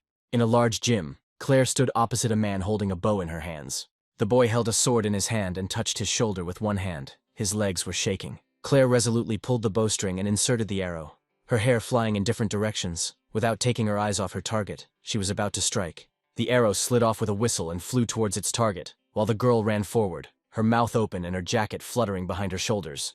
The boy saw the arrow, opened his mouth and beads of sweat rolled down his face and he cried out in fear. He held the dagger out in front of him, and the arrow hit the sword and dagger straight, and the cap bounced off his head to the side. The girl stopped and watched as the guy was thrown back by a wave of blue. Having hit his opponent's wall, the boy sank down on the floor, his legs spread out, and exhaled the air from his lungs. Examiner John announced that Claire had won this round and congratulated her on the event. She turned her head towards the speaker. She didn't expect that it would be so easy to complete the task. She looked surprised. She didn't believe in her own strength. She stared in amazement at her hands, which held the bow. She was surprised. She herself had no idea that she possessed such strength. The girl was brought out of her thoughts by the sound of approaching footsteps. It was Jean, who folded his hands behind his head and smiled joyfully at her to inform her of her victory. She rushed too hastily to the young man, inquiring about his winnings, put his hands in his pockets, and admitted that more or less. The boy, the former head, was lying hunched over on the floor. The examiner sat up and asked him to leave the area. The girl was overcome with doubt. It all looked rather strange. Jean looked at her in surprise. She dropped her hand, looked at it, and admitted that she suddenly felt very strong. It felt like her magical power had increased dramatically compared to what it had been. He answered this easily, raising his hand, which had just recently cleared a dungeon above his usual level. He continued to explain that by defeating monsters in the dungeon, you not only get magic stones, but also absorb the magical power of the monsters. The girl exhaled and closed her eyes. She knew this. The higher the dungeon you defend, the more powerful magic and purer magic stones you can obtain. According to unofficial data, clearing a dungeon of a lower rank, not lower than her own, she will feel stronger than the boy usually finished with. Overjoyed, she grabbed her hands and stars sparkled in her eyes, which meant she understood that she could grow up quickly if she constantly went through a strong dungeon. He could not stand her good mood, he screamed, clenched his hands, and looked at him in fear. He pointed his finger at the girl and began to scold Jean. You can guarantee the life of a low-level hunter in a higher-ranking dungeon. She is mistaken. This is not really true. The girl leaned over, closed her eyes, and reminded her that such recklessness was the biggest risk factor for hunters. The girl felt strange. She felt like a child being scolded by an adult. But they were interrupted by the steps of a girl in red shoes. Coming closer, the girl in a red dress and with purple eyes touched her face. Watching the couple, She thought that they were lovers. Claire became embarrassed and raised her hands to her red cheeks, while Jean turned around, justifying himself by saying that he could not stand the stupid thoughts of these young ladies and decided to speak out. He turned completely to the woman, apologized if it was noisy. Claire's face glazed over. She was disappointed with his answer. The girl smiled, removing her hand from her face, finding the boy interesting, and asked if he was the hunter Jean. The boy was surprised, his mouth slightly open and his eyes wide open. He didn't understand why she knew him. People were making noise. They knew this girl. She was a mid-ranking hunter, Allison. She smiled again, forgot to introduce herself, raised her hand to her forehead, and reported that she was a member of the Hunters Association who was responsible for this promotion exam. He looked up into his eyes and asked evenly. Although he thought that from the association, the thought immediately flashed that something was fishy here. But he inquired about the matter with him. As she approached, the woman said that she had heard some interesting rumors. Jean, with his hands in his pocket, listened attentively. People started discussing that this child is a hero from rumors. It must be a mistake. They didn't believe it. The protagonist thought it was too much trouble and didn't want to be noticed in such places. Throwing up her hands, the girl noted that although this was unprecedented, she was thinking of giving him a step to immediately get promoted to a higher rank. She stopped and touched her finger to her mouth. If the rumors are true, then it's a very attractive offer for him now. Jean noticed that he was quite satisfied with his rank, and Claire's eyes sparkled with anticipation. The man's appearance caused surprise. He offered to be a rival, a completely unexpected offer. The same guy with whom the conflict occurred at the very beginning. He stood and held a spear in his hands. In order to pass the exam for a higher rank, he must fight with a hunter of a higher rank, so he suggested that they fight each other. He knew him, immediately flashed through his memories, opened his mouth, did not expect to see. It was the top-ranking hunter Ben, who didn't expect that he would be the hunter rumored to be there. The people around began to make noise. They knew him, and his power was very great. He was still just short of the highest rank. The girl in the red dress smiled, folding her hands. She thanked Ben for coming. The main character shouted. He didn't want to fight. Everything suited him. He immediately noticed that the spear had already slid past him and barely managed to turn away and grit his teeth. The guy slid down with the spear, crouched down and looked back at the bewildered man behind him. He laughed, grinned, and realized that he had dodged, which meant he had the necessary skills. The character shouted that this was too much of a test. He hadn't even agreed to take the exam yet, Ben said. He felt bad that he was already whining, although the real game had not yet begun. He turned around and looked at the guy, or he thought that it was so easy to jump from rank to rank. The man became serious, his face darkening. He would never allow such an impudent newcomer to receive the highest rank. He warned that even if he died or became disabled during the exam, he should not be offended by him, and put his spear forward. The woman was pleased with herself. She understood that the man had higher skills, so she expected more from this massacre. Therefore, all that was left was to think about what he would do. Hunter Jean stood there, clenching his fists, and was clearly unhappy. He gave out what needed to be done to match his abilities. This question caught Ben off guard. The guy was talking to himself, so the man became confused, opened his mouth and frowned so that a wrinkle formed, squeezing his spear tighter. He confessed honestly when the man asked him what he was doing. Jean thought. Smiling, he finally replied that he was thinking about how to make him act like a human. Ben didn't like these words. He clenched his jaws so hard that they even creaked. He promised that he wouldn't let go.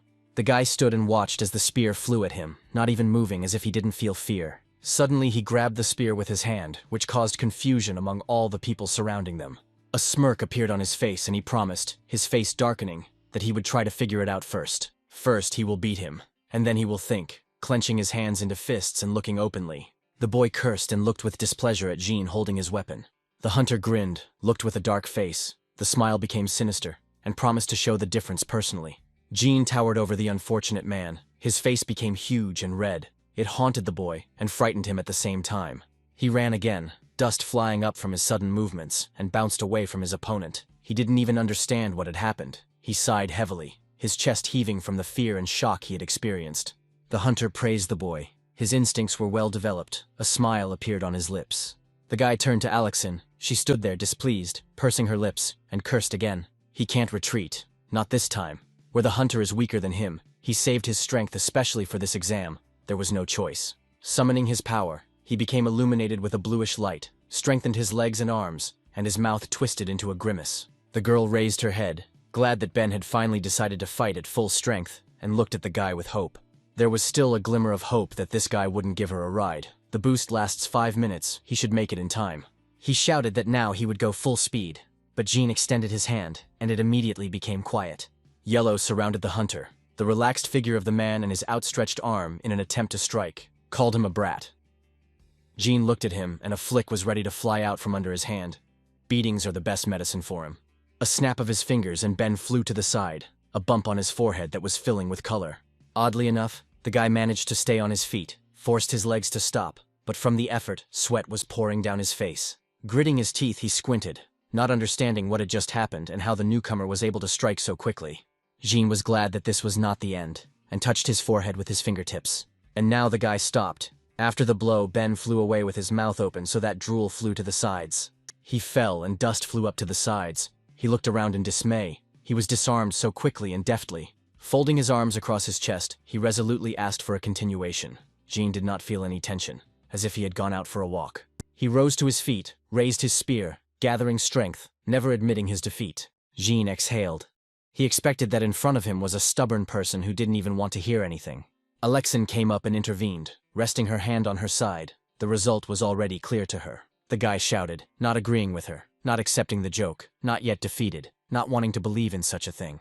She exhaled discontentedly, quietly, but audibly enough. She said that a person who only shows persistence is not attractive. The girl didn't like his words. She swung her leg and kicked Ben away, not listening to him until the end. Putting her leg out, she said, thus putting an end to the conversation, that it was worth leaving calmly, since everything had already been done.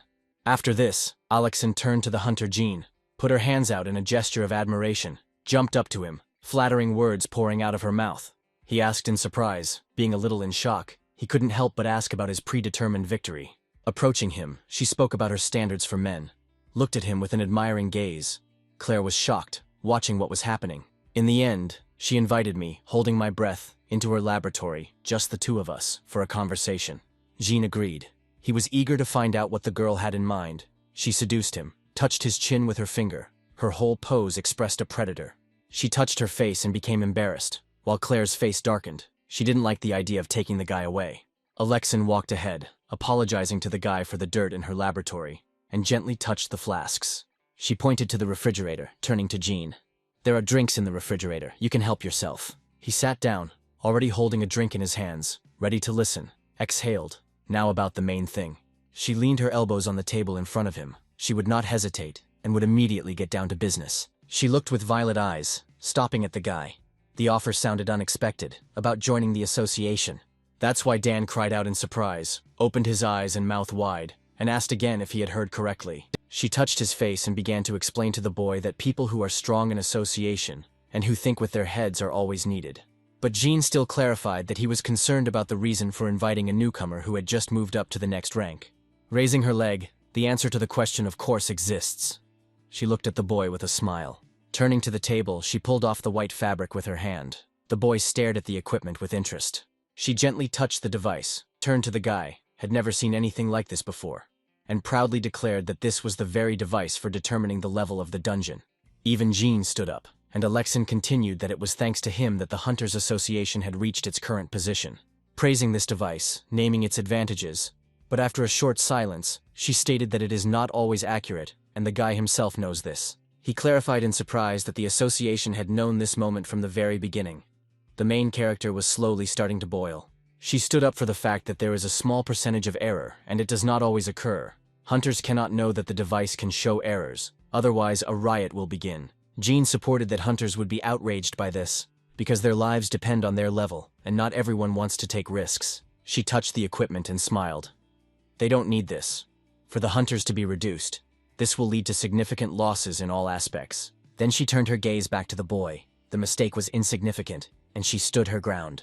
Jean argued he was sure that people should know about this, because the hunters would be killed by stronger monsters. She turned up her nose. She believed that it was necessary to sacrifice a little for the sake of more. Jean's face darkened and he whispered rational murder, something new in his practice. The guys sitting there would have accepted this if they had sacrificed themselves, but not like this.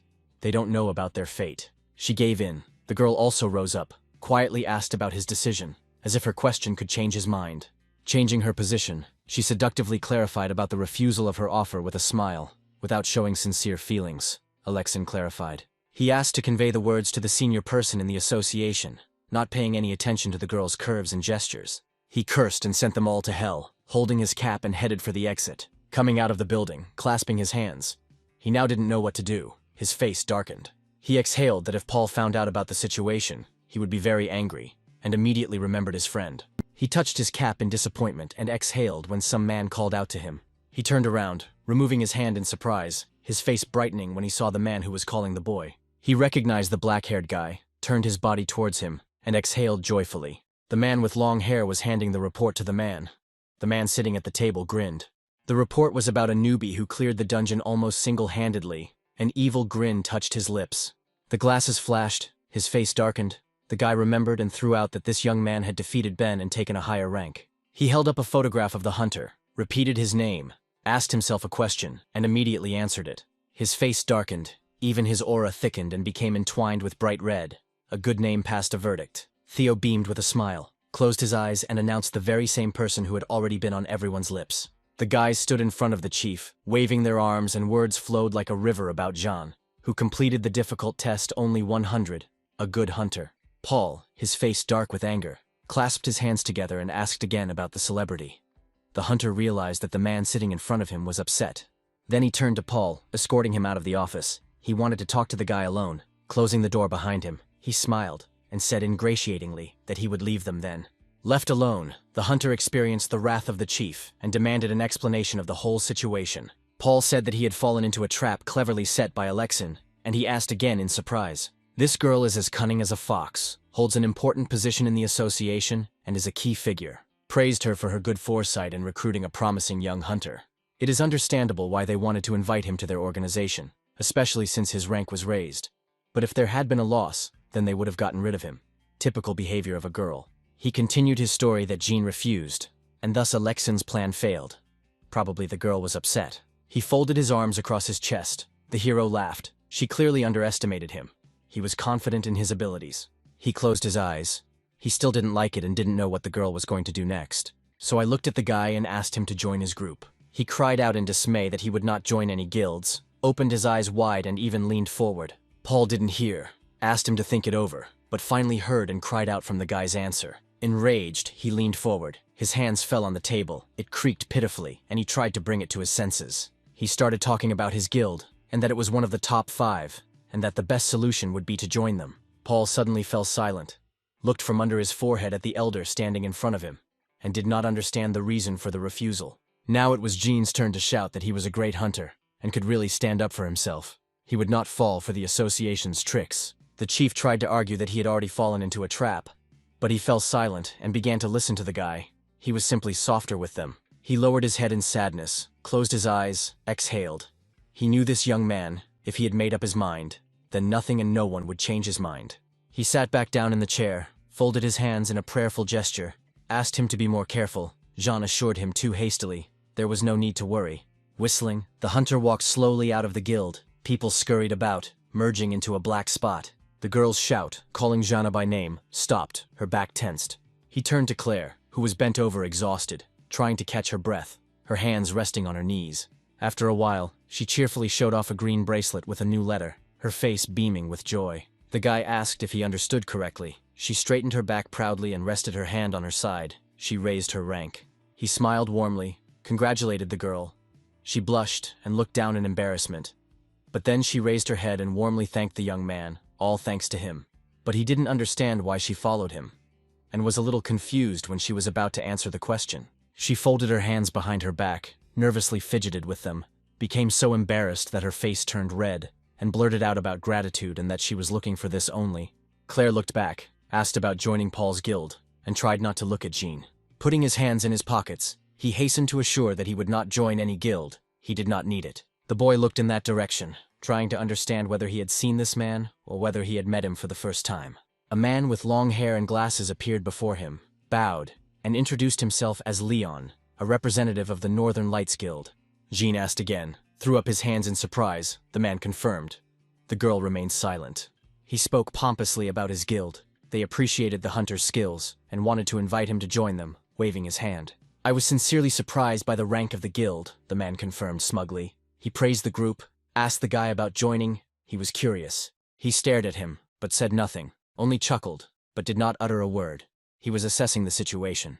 Jean's words discouraged the representative. He was not going to join anything. He fell silent in shock and opened his mouth, leaving in confusion, whistling. He continued to leave. A smile appeared on the lips of the hunter.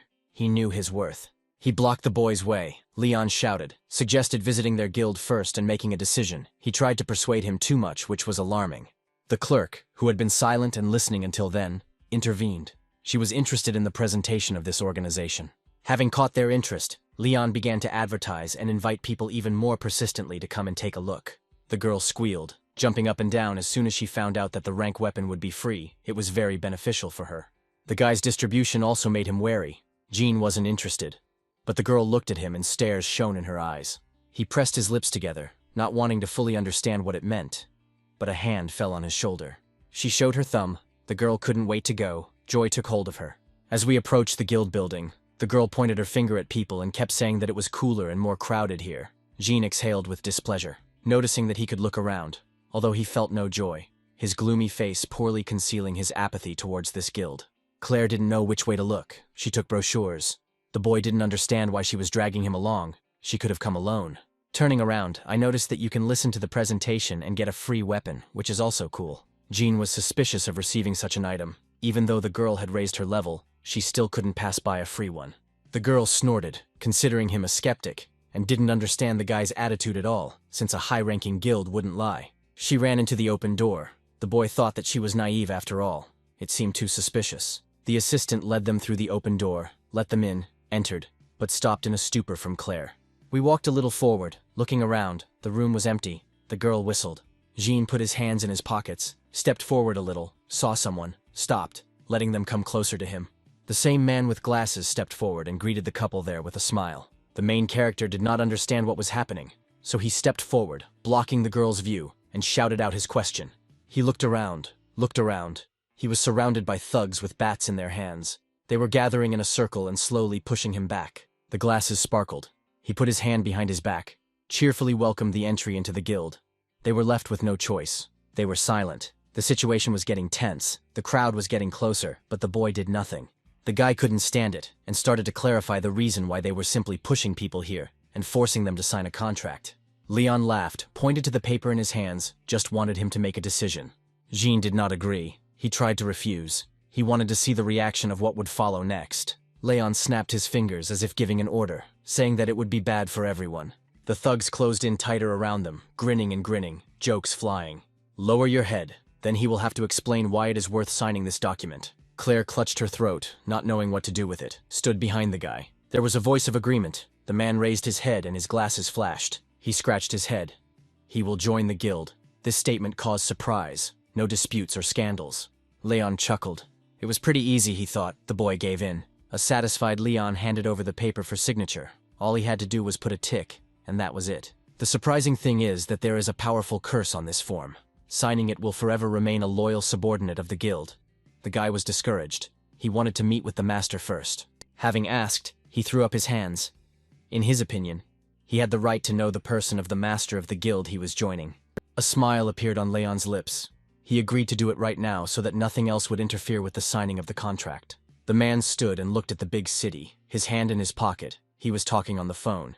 He said something about how great his assistant was, and he would be there soon. He smiled, touched his lips. A grin appeared, squeezed the phone in his hand. He'll be there now. The man was the head of the guild, the Northern Lights, a top-ranking hunter, clutching the phone in his hands, and a smile lit up his face, thinking that the assistant had done well.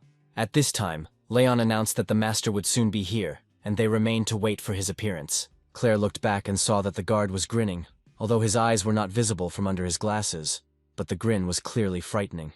The girl lowered her head and apologized to Jean. It happened because she pulled it in. But the guy looked at her in surprise. He threw over his shoulder that she didn't need to apologize. He was the one needed anyway. The guy was the target. Claire leaned forward and exclaimed about the truth of his words about wanting to join the guild. And while waiting for an answer, she stopped and began to wait. The guy grinned. His eyes sparkled with cunning. He would take care of it. There was no need to worry from now on, no matter what happened. First of all, you should protect yourself. Claire accepted the man's words, promised him exactly that, clasped her hands and bowed her head behind his back. The boys were attracted by the laughter coming from the entrance, looked back at him and stared at the person entering. A tall, disheveled guy entered. Joyfully opening his arms, he was pleased to meet me, and introduced himself as Colin, the head of the guild. He walked a little forward. The rest of his hunters bowed their heads in greeting, and he approached the guys closer and cheerfully invited them to his guild. Jean was skeptical, and was surprised that the head of the guild was in front of him, and Leon looked at him angrily. He cried out, gritting his teeth, that he needed to show respect to the master. His eyes narrowed, but the hand that reached out to him tried to stop his words. He fell silent and stared at the master in bewilderment. To this the chief remarked that everything was fine and he liked straightforward people, holding the man back with his hand. He touched Jean with his hand, patted him on the shoulder, shared that he had high hopes for him. The main character could not stand it, and shouted that all people were recruited this way and was dissatisfied with this method of recruitment. He dropped his hand, walked forward a little, and smugly noted that he was doing everything he could to ensure that the guild developed, as a result of which his guild now had more than 100 people, and was in 11th place. He continued that, unfortunately, they couldn't get any further because they didn't have any high-ranking hunters. If his guess was correct, then the guy standing in front of him had potential. He pointed his hand at Jean. That's why they use somewhat crude methods to recruit promising newcomers. With him, the Northern Lights can become even bigger. He continued to rant, praising his guild and saying that the guy would be well rewarded, and once again welcomed him into the guild. His face darkened, and without looking at the man, he said that this was all he wanted to say before his death. The head was surprised, and looked at him a little incomprehensibly, and behind him, Leon screamed, clenching his hands into fists. The guard came up from behind, put his hand on my shoulder. This young man is acting too arrogant. Jean turned around, grabbed his hand, and his eyes flashed with madness. He didn't like such willfulness. He abruptly struck him in the face with his fist, holding the hand that was on his shoulder with one hand. The man in the black suit fell to his knees. The hero towered over him. The others screamed in fear.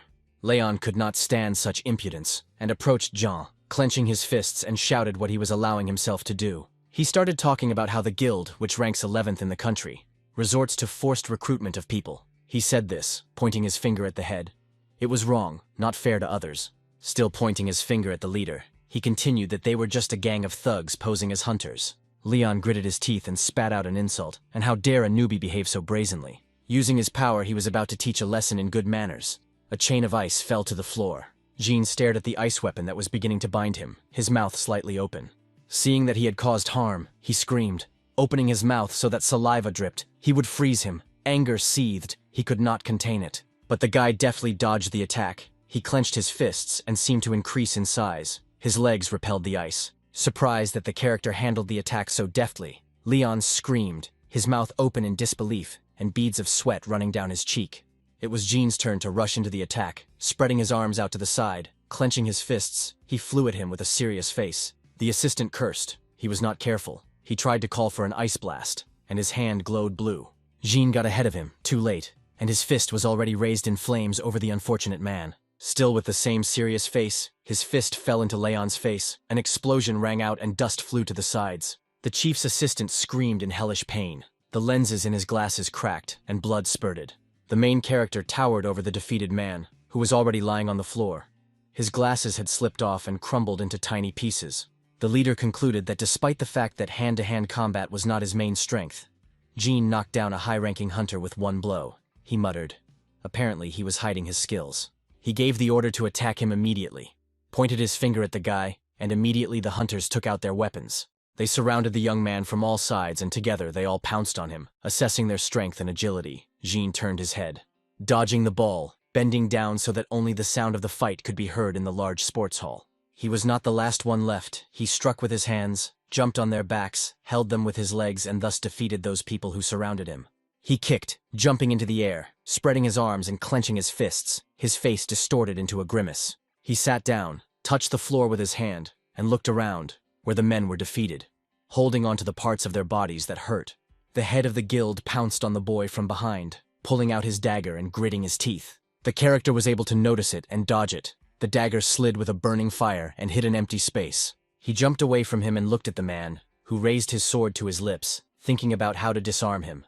As a result, the face distorted with a grin, he put on too much noise, quite applied the dragon's fiery fang. Approaching the guy who stood and did not move, the master said that it was better to give up hope of survival. Jean calmly noted that the man had a good sword and appreciated it. He smugly showed the dagger and shared that it was a legendary class weapon that he had received from a high-ranking dungeon, and his strength could not be compared to even the highest-ranking hunter. Unable to bear his praise, Jean said that he was always a fool who relied on other people's tools instead of striving for self-improvement. The young man didn't like this, and he screamed and rushed to attack the guy. The men began to dance. Jean deftly dodged the sword attack. Colin wanted to hit him even more. And the dagger hit the screaming protagonist, touched him with its fire, and it flared up like never before. But no matter how many blows he struck, no matter how good the weapon, how strong his subordinates, if he can't cope himself, then everything is useless. The man fell on his elbows. This provoked the master even more. He needed less chatter. He was already starting to freak out because the man standing in front of him remained calm. He crouched down and raised his sword, all the same calm actions measuredly. Without rushing, he taught the head a lesson. It was now that the strength of Jean and Colin collided. The steel sparkled as they touched each other. The master didn't understand how he could block his highest-ranking weapon with such a lousy ball, and he gritted his teeth. Then the character screamed, clenching his hand into a fist, and he really needed to be taught a good lesson. The guy flew at the unfortunate man, squeezing his fist tighter and tighter, turning it into a very powerful weapon. The guy cried out in surprise. He didn't understand what it meant to leave the guild. In front of him, a boy scratched his head with his hand, wondering what they should do if their best hunter leaves them. Colin recalled the time when he was filled with passion to create the best guild. But he could not leave those who left the weak guild, naively believing that once those who left understood the sincerity, they would return. And there were those who gloated when stronger ones left the weaker guild. The guy left Colin's guild and joined another one because he wants to become better and stronger. At some point, the master realized that if he wanted to become a big shot, he needed to play in the big leagues. That's when it all started. The dream he was chasing for them was just a dummy. Then he began to ruthlessly develop the guild, did not look at any feelings of the people he met, and tried to recruit hunters with potential, attracting them to that very devilish contract.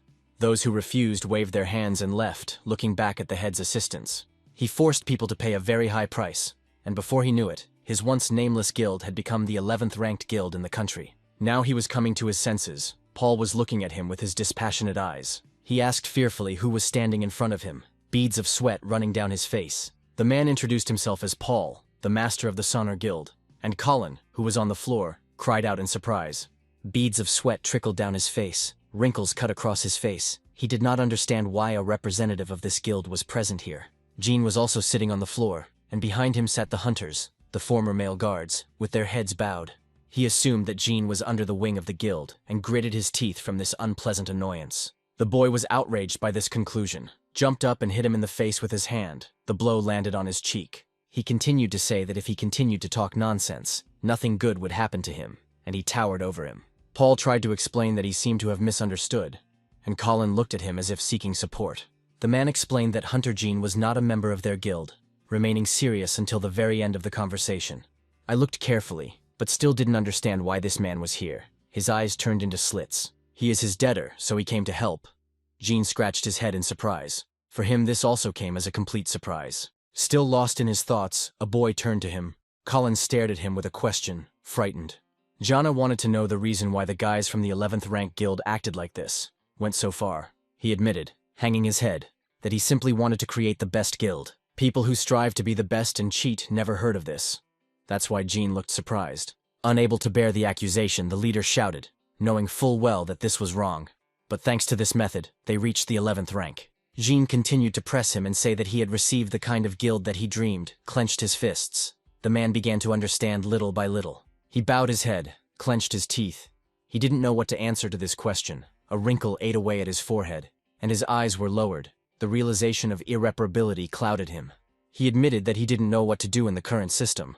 The weak had no opportunity for a mid-ranking guild like him. It was the only way to gain power. He answered honestly that he would continue to do everything possible to develop the guild, shouting without holding back his emotions. This is the duty of the guildmaster. The people stirred. They were pleased by the master's care. They opened their mouths and looked at him with confidence that they would be with him until the very end. Didn't keep silent. Jean said that if the association's approach to the matter changed, the man in front of him would be able to change his thinking. But Colin bowed his head, considering it impossible. The stronger the large guilds become, the more attention the association has influence on them. He looked down at his hands, pressing them harder to the floor. That the association that occupies the pinnacle of power will never change its views. The words made me raise my head, surprised me. But the boy promised that he would make them change. He asked again in surprise, finally looking straight ahead without fear at the one who had defeated him. Paul couldn't resist asking again about the plan or something like that. He was also interested in the elder's words. The aura thickened, the boy's face darkened, and he began to blurt out words, talking about his plans. Then his hands grabbed the lock, rubbing them together. He began to say that he planned to create a force that would resist the association, and an ominous smile appeared on his face. Claire curiously put her hand and ear to the door, wondering what was going on inside. Jumping away from her, she began to talk to herself, learned that Paul was Master Sonner, and wondered who this boy was. She closed her eyes as if gathering her strength. She was interested in the guy, and wanted to know more about him. Theo appeared, scratched the back of his head in embarrassment, and admitted that he was also from this guild. The girl folded her arms across her chest, looked at the guy, and smiled slightly, praising him that he was more capable than he seemed. Before I had time to figure out what this meant, the door opened, and Jean came out. Behind him, clenching his fists, Paul came out. They looked at those who came out in surprise. The girl screamed and waved her hands. She began to squeal, causing everyone to stare at her in shock. Paul looked at this with displeasure and exhaled. He noticed a squabble where it became clear how he dared to talk like that to the head of the guild. Remembering what had just happened, he couldn't stand it. He was worried about what to do with them. The guy squinted and thought. When Jean called him, he looked at him in surprise, wondering what his old friend would do next. His eyes narrowed in anticipation of an answer. He turned back with a smile. Sometimes people only show themselves when they are given a chance. He lowered his head, stunned by this information. They looked at the guys who were sitting with their heads bowed and awaiting their fate. Perhaps he didn't have a chance, stood up for Colin and decided that they needed to give the others a chance. Smiling, the boy decided that since the leader was heading an 11th rank guild, he should have learned something. Paul lowered his head, exhaled, laughed, closing his eyes. He knew the elder for sure and that he had not changed. He was convinced of this personally. The muscles were bulging. The huge man was breathing heavily and lifting weights. This is his usual activity. He lowered himself to the floor, stood up and put his hands on his hips, exhaled deeply. Working out every day with sports equipment had toughened him up. He glanced sideways at the assistant who had announced the arrival of a visitor from the association. The master looked displeased. Rather than speaking, he growled, repeating where they came from. The aura thickened, turning red from the man's anger. The little man in glasses greeted the thug, who did not change his position and listened to the man who had come to him. He put his hands in his pockets, smiled sparingly, and introduced himself as Eugene, the head of the Hunters Association's violent crimes group. Scratching his ear with his finger, the head of the Bear Guild, Scott, did not listen to him very attentively. He raised his head, asked what they wanted from him. But he still didn't remove his hand, and stared at the guy in surprise. While exchanging words, Colin asked about the head of the Northern Lights Guild. Of course, the big guy knew him. Unable to bear it, he threw a weight at the leader, which fell with a terrible blow almost next to the man. Scott didn't understand why they suddenly mentioned this brat's name in his presence. It's better to answer, he warned right away, carefully. The leader then explained that Colin had been defeated by a lower-ranked hunter, which came as a complete surprise to the master. Angrily, he clarified, looked closely, narrowing his eyes, his forehead distorted with wrinkles. The manager grinned. It seemed he was interested. The lenses in his glasses sparkled with light. The man's mood changed. He smiled and said that he was ready to listen. Theo clenched his teeth, frowned, and a wrinkle darkened his white forehead. He stood in front of a huge purple monster with two heads, each head with one eye. He ran up, pulled out his sword, closed his eyes, clenched his teeth, and rushed to attack this monster. He tried to strike, but nothing worked. The sword slid off the monster's body as if from a stone. The monster let out a cry and opened its mouth, as if mocking the hunter. But then, gathering his strength, Theo jumped up and struck again, the sword rising above his head. The blow fell on the horn that was visible alone on his head. The man cried out. He jumped to the side, exhaled, leaned his hand on the ground. Sweat dripped down his face, his forehead wrinkled. Jean put his hands on his hips and shouted at Theo, warning him, asking him to avoid difficult places when attacking. The guy turned away from him, shouted that he understood all this, exhaled air from his mouth forcefully, and got angry. The young hunter noted with displeasure, not understanding how he himself ended up in such a situation. The memories immediately reminded him of the moment when Theo pressed his hands to his chest, asked to be taken as a student, sincerely asked, desired it. Then the hero was confused. He did not understand why he needed a student. But the young man's persistence discouraged him. He admitted that he had been thinking about this for a long time, wanted to follow in the footsteps of the hunter Jean and become a stronger hunter. A smile lit up his face. A blush appeared on his cheeks. He raised his hand to his head, scratched it, and asked himself a couple of questions about the guild and the mentor. Even more embarrassed, the boy admitted that the master was always busy with guild affairs, and he asked to convey that he trusted Jean and that he should be under his care. The hero's face darkened, and he immediately remembered Paul. In the end, Jean agreed he would help with training for a while. He opened his arms for a hug. The boy cried out joyfully. And now Theo, his face gloomy, exhaled, frowning, screamed, but attacked this monster. When a creature with 2 heads fell behind him, he pulled out his sword and exhaled. He had succeeded. He had coped. Jean praised him. He had definitely improved his skills since last time. The boy was pleased that the master had noticed this. If this continues, he will have a good chance of achieving the highest rank in the next exam, the master said, waving his hands in an excess of emotion. He promised that he would work even harder. He made this decision. It was the right one. People were indignant. They looked at the guys and said that they were being too self-important. They did all the work, and the so-called leader just stood and watched. The young people who were talking among themselves noticed that they were being discussed, looked away, and were attracted by the words that in fact Jean was not that strong. He was just very lucky. Theo was outraged by these words. He moved forward shouting that the master was not like that. But Jean stopped him, exhaled, put his hand on his shoulder, ending the conversation. The boy was left to watch as the teacher left, saying that fools only care what others think. They had cleared the dungeon, so they now needed to go to the exit. The student was completely immersed in thought and did not notice how some man, whose face was not visible, was watching them from the side. Already at the base, when they entered inside, they happily informed everyone that they had done a great job and could now go home. Jean, as always in his favorite manner, put his hands in his pockets and headed out. Already on the street, a young man called out to him and turned over his shoulder to look at him. A young man with dark hair and a pitiful look asked the elder whether the words of those people about him rising from a lower rank to a higher one were true. Jean did not answer the question directly, but turned around and clarified the reason for the interest. Without holding back his emotions, the boy stepped forward. He wanted to become his student, to become just as strong. Jean was confused and asked again.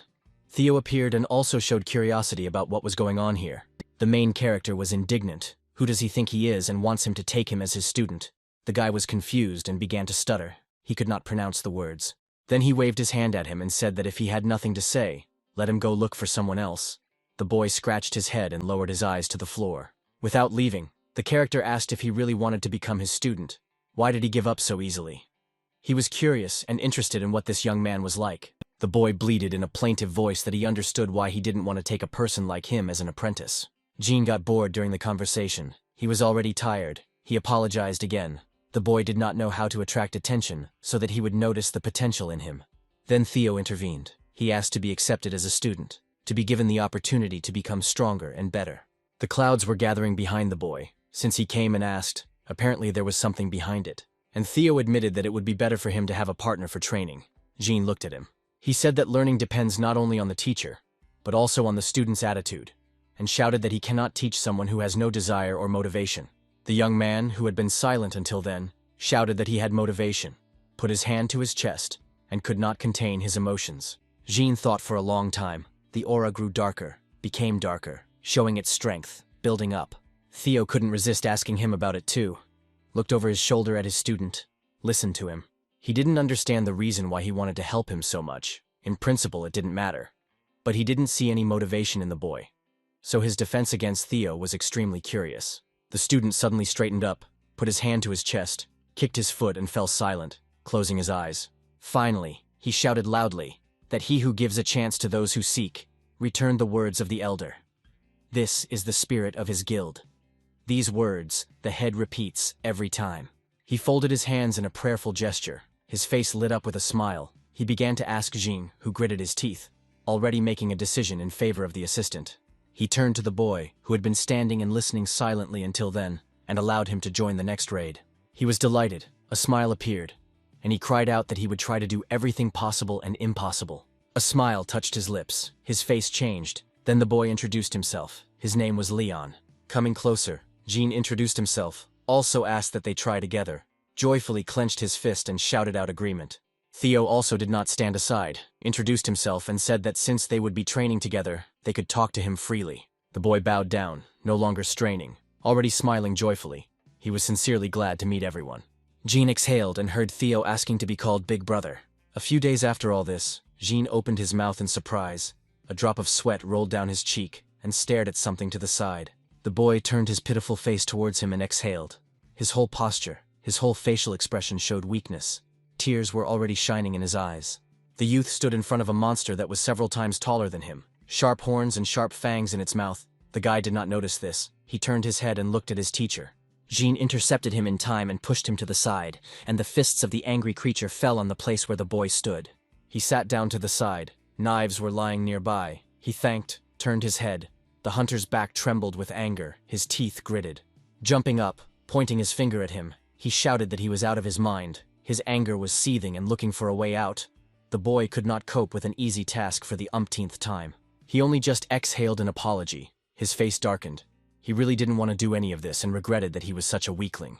But the main character got even more heated. He screamed, and did not understand how this boy had even received any rank. The master always demanded to check the weapon before the attack. Theo tried to calm him down, and held him with his hand. He clenched his fists, straightened up, lowered his eyes. He was very sorry. He apologized, the fury of the cat and Jean. He could barely contain himself. He hit himself on the head, exhaled, closed his eyes. He didn't know what to do with it. He lowered his head. Tears flowed from his eyes along with beads of sweat. He himself did not know why he was such a weak hunter. And here again the boy stood in front of a stone monster whose only eye was glowing red. He called upon his weapon-enhancing power, and the sword in the boy's hand sparkled blue. He swung and hit the very center. He tried, but once again he miscalculated his blow. He stopped, raised his head, looked at the monster. Now the eye was no longer glowing red, but a dull blue. But then he raised his huge stone hand, clenched into a fist, towards the boy. Jean arrived in time, cut the fist with his sharp ball, and one part fell off from the other. The main character's face changed. He screamed with his mouth open and his eyes wide open. When he landed on the ground, Leon stood with his sharp ball and thanked the person who came up for his help. He reminded me that he had already said more than once that you shouldn't rely too much on your skills during an attack, and had repeated many times that this wasn't just a reckless attack. You had to calmly target weak spots. He stuck his chest out. Jean pressed his hand to his chest. This boy, was driving him crazy. His eyes lit up white with anger. He turned around sharply, clenching his hands into fists and gritting his teeth. He left. Leon looked with his head bowed and regretting his situation. Tears filled his eyes and were already running down his cheeks. He was speechless. He looked down and pursed his lips. He encouraged the boy with a smile. There was no need to worry. He would succeed next time. He looked back at Theo.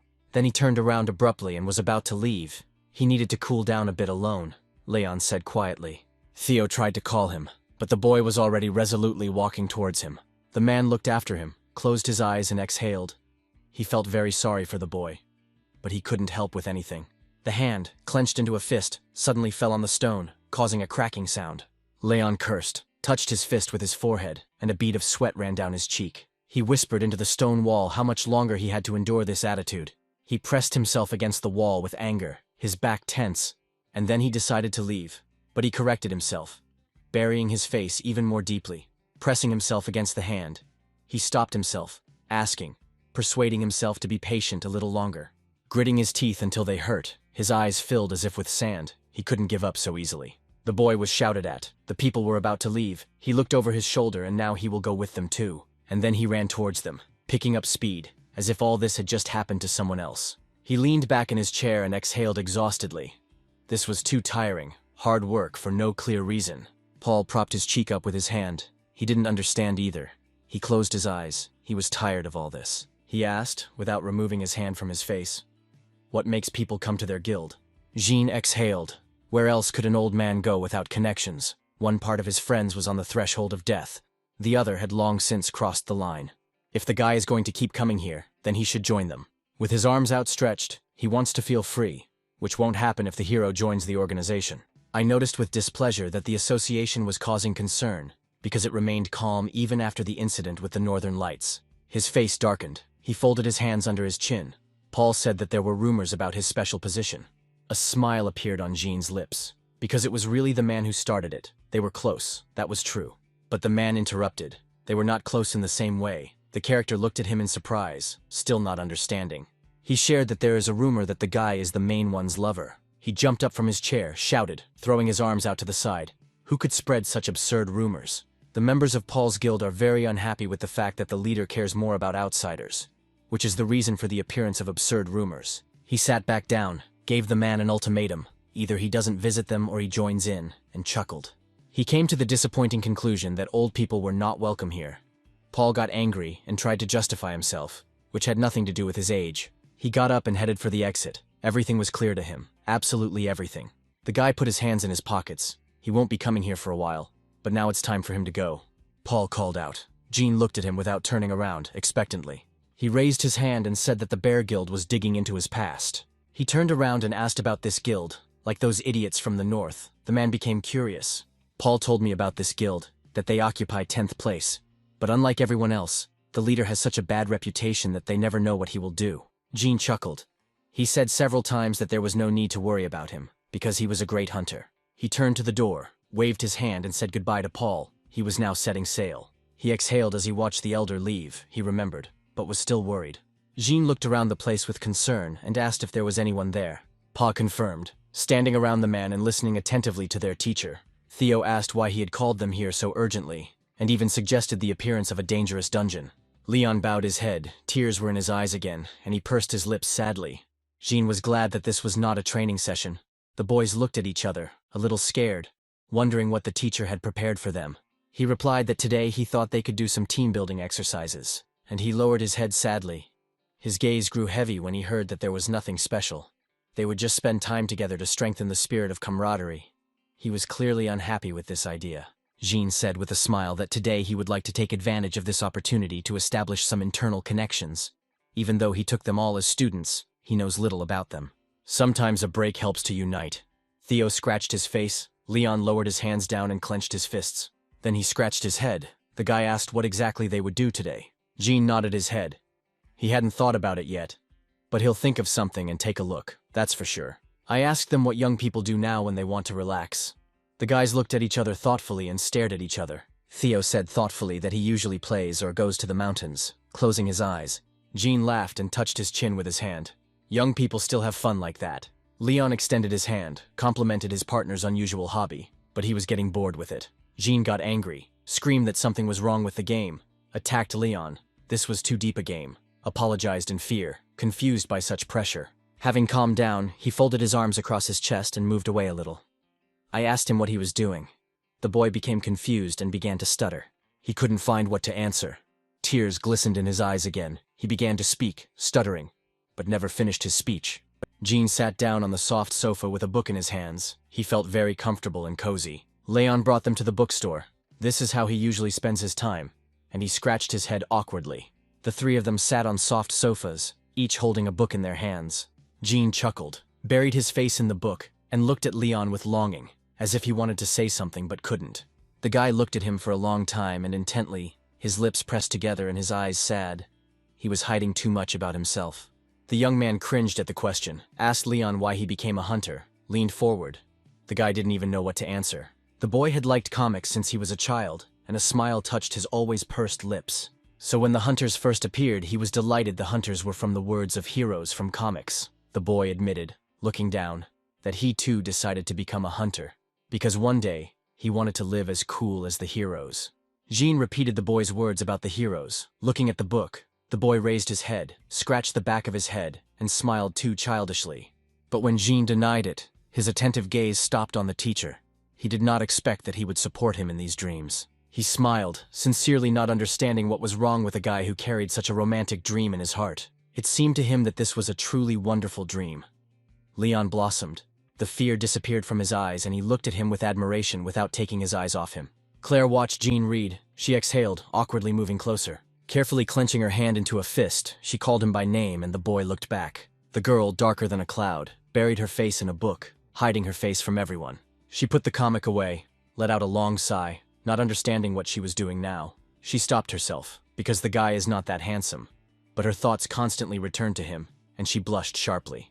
I didn't argue. Dan was cool during the raid. I wondered when and how I fell in love with such a guy. She touched her chin with her hand.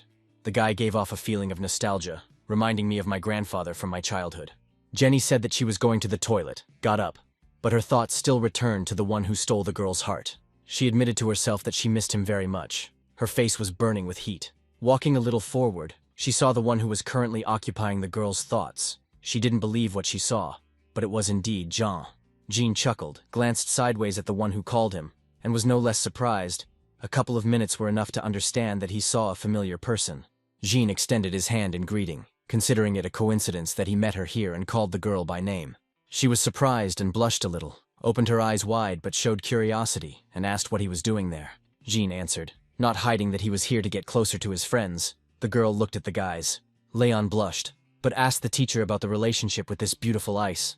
The girl now glanced sideways at him, blushed even more. The boy's next question made Claire look down, and she felt awkward raising her head, the blush coloring her cheeks even more. Now they were burning. She nervously fiddled with her hands and muttered that this was nonsense, but Jean remained silent. He folded his arms across his chest with displeasure, and noted that she was just his friend, which made the girl even more embarrassed. Leon didn't lose his head, and awkwardly scratching his head, introduced himself to the girl, looking at her cheerfully. She had no desire to get to know him, especially after Jean's words, so she folded her arms across her chest, as if closing herself off from him. Jenny approached Claire, looked at the guys with interest, hurried the girl, but noticed Jean. Noticing the girl with purple hair, the hero greeted her cheerfully. Jenny hurried Claire, held out her hand. It was time for them to leave. She glanced sideways at her. Jean waved his hand. He understood that the girls were in a hurry. Then they would be able to see each other another time. No big deal. The girl was experiencing strange feelings. Now she was so sad and melancholy about parting with him. She didn't want to leave, so she called out to the guy. He looked at them for a long time, not understanding what the girl wanted. She stepped forward and suggested going to karaoke with them. They were going right now, and could go with a big group. But Jean was too impenetrable. He pointed to the book and said that he was halfway through the comic, but smiled warmly. Here, Leon intervened, shouting that he wanted to go to karaoke because that was the very essence of youth. Even the boy jumped up. Tell was silent and only nodded, sitting as if stunned by Leon's activity. The man looked around the room. It had been too long since he had been to karaoke, while everyone was taking their seats. Claire's face darkened. She didn't understand why she suggested going to karaoke. She suggested that Jean sing together. She wanted to get closer to him, but he muttered discontentedly that he was hearing the song for the first time. Leon immediately jumped up, offering to help. With tears in her eyes, Claire sang a song together, not quite what she wanted. But hearing that Jean was going to sing something too, she screamed, pressed too hard and drew attention to herself. Sympathy was immediately noticeable. The young man began to sing, clutching the microphone tightly, closing his eyes and putting a piece of his soul into the song. Claire's face darkened as she returned to the table. She didn't understand. She didn't like the guy's choice. Jenny asked the girl in a whisper so that no one could hear. She asked the question directly, causing her to blush and widen her eyes, and even to breathe every other time. The girl knew that Claire had a crush on Jean. Her hands flew up to her cheeks. The girl screamed. It was all so obvious. Jenny nodded her head. She lowered her head, apologized to her friend, dragged her without any particular reason, but the girl saw that the guy didn't like her, so she decided to give in. Jenny supported her, showed her a thumbs up, will always be on the side of their relationship. The girl felt pleased. Theo praised the teacher. In fact, he sang very well. Dan blushed, admitted that when he was younger everyone predicted that he would have a career as a singer. Jenny drew attention to herself by praising the character by name. She started telling me that Claire had lost her wallet at the comic book store, and that she needed to go with her and look for it. But while John was thinking, Leon volunteered to help and jumped up again, showing activity. She quietly moved the table towards the guy. He screamed from the pain in his knee, and she continued as if nothing had happened with her question again. The character chuckled and grimaced with displeasure, as if guessing what this was all for. After some thought, she heard consent. Claire blushed, was confused and could not find an answer, stuttering and muttering gratitude. Leon looked at the girls with the gaze of a beaten dog. His sad look and the blush on his cheeks betrayed his disappointment. Once inside the store, Claire thanked Jean for helping her find her wallet. As soon as they started talking about returning, the girl cried out. She didn't want to part so soon. Claire's face darkened as she thought hard about what else she could do, since Jenny had created the situation so that they would get closer. In the end, I couldn't find anything better to ask about sympathy. Jean was surprised by such a question. He said that he liked a person in the past. Then Claire asked if anything had happened to him. The girl opened her eyes in surprise. As soon as she heard that her beloved had died, she could not move or utter a word. She waved her hands. She shouldn't have asked. She was so nervous that her legs started shaking. Even though Jean assured me that it was all in the past, she was eating herself up from the inside with guilt, and the guy was already whistling on the sidelines and thinking about his granny, who had left this world. I asked, looked at her. What was the reason for such a question? Apparently it was because of Leon, I decided. Now it was Claire's turn to be surprised. She didn't understand what that boy had to do with it. She stared at him, waiting for an explanation. It just seemed to the hero that Leon liked her, she screamed. She didn't like this at all. She screamed, clenching her fists. She already has the one she likes. She closed her eyes. Jean smiled, apologized. He didn't know about it. Asked if maybe he knew him by chance. Her face darkened and she tried to force the words out of herself, but she couldn't, and fell silent, as if she was afraid of something. She turned around and hurried away, saying as she went that it was very urgent and that she would return, covering her face with her hands. I didn't understand. I looked and didn't know how to understand young people in the present day. There were 2 people left at the karaoke table, Jenny and Theo, and they were feeling awkward. Unable to bear it, the girl grumbled indignantly that they were not in a hurry. The guy smiled, touched his hair, agreeing with her. And Leon went to the toilet and was gone for a long time, which also seemed rather strange to the man. So they sat there together, feeling awkward. Jenny thought that everyone would come soon. The girl thought about it, worried about her friend, hoped that everything was fine with her, and raised her head. Claire was amazed when she saw Leon on her way to the toilet. The guy stood in front of her, his head down and not daring to raise his eyes, awkward and feeling guilty. He couldn't even find the words. The boy's cheeks turned red, and Claire thought that Jean was right about the young man's sympathy. She felt a sense of excitement, noticed how he closed his eyes and blushed even more, and breathed out her name. He apologized. Claire's mouth opened in surprise. Her body trembled intuitively. Behind her towered a figure that exuded danger. She turned around, looked back, and the scream drowned in her throat. She couldn't even utter a word out of fear. Silent Leon lowered his head. His face turned black, making a guttural sound. The girl fell silent. Now only he knows what happened to her.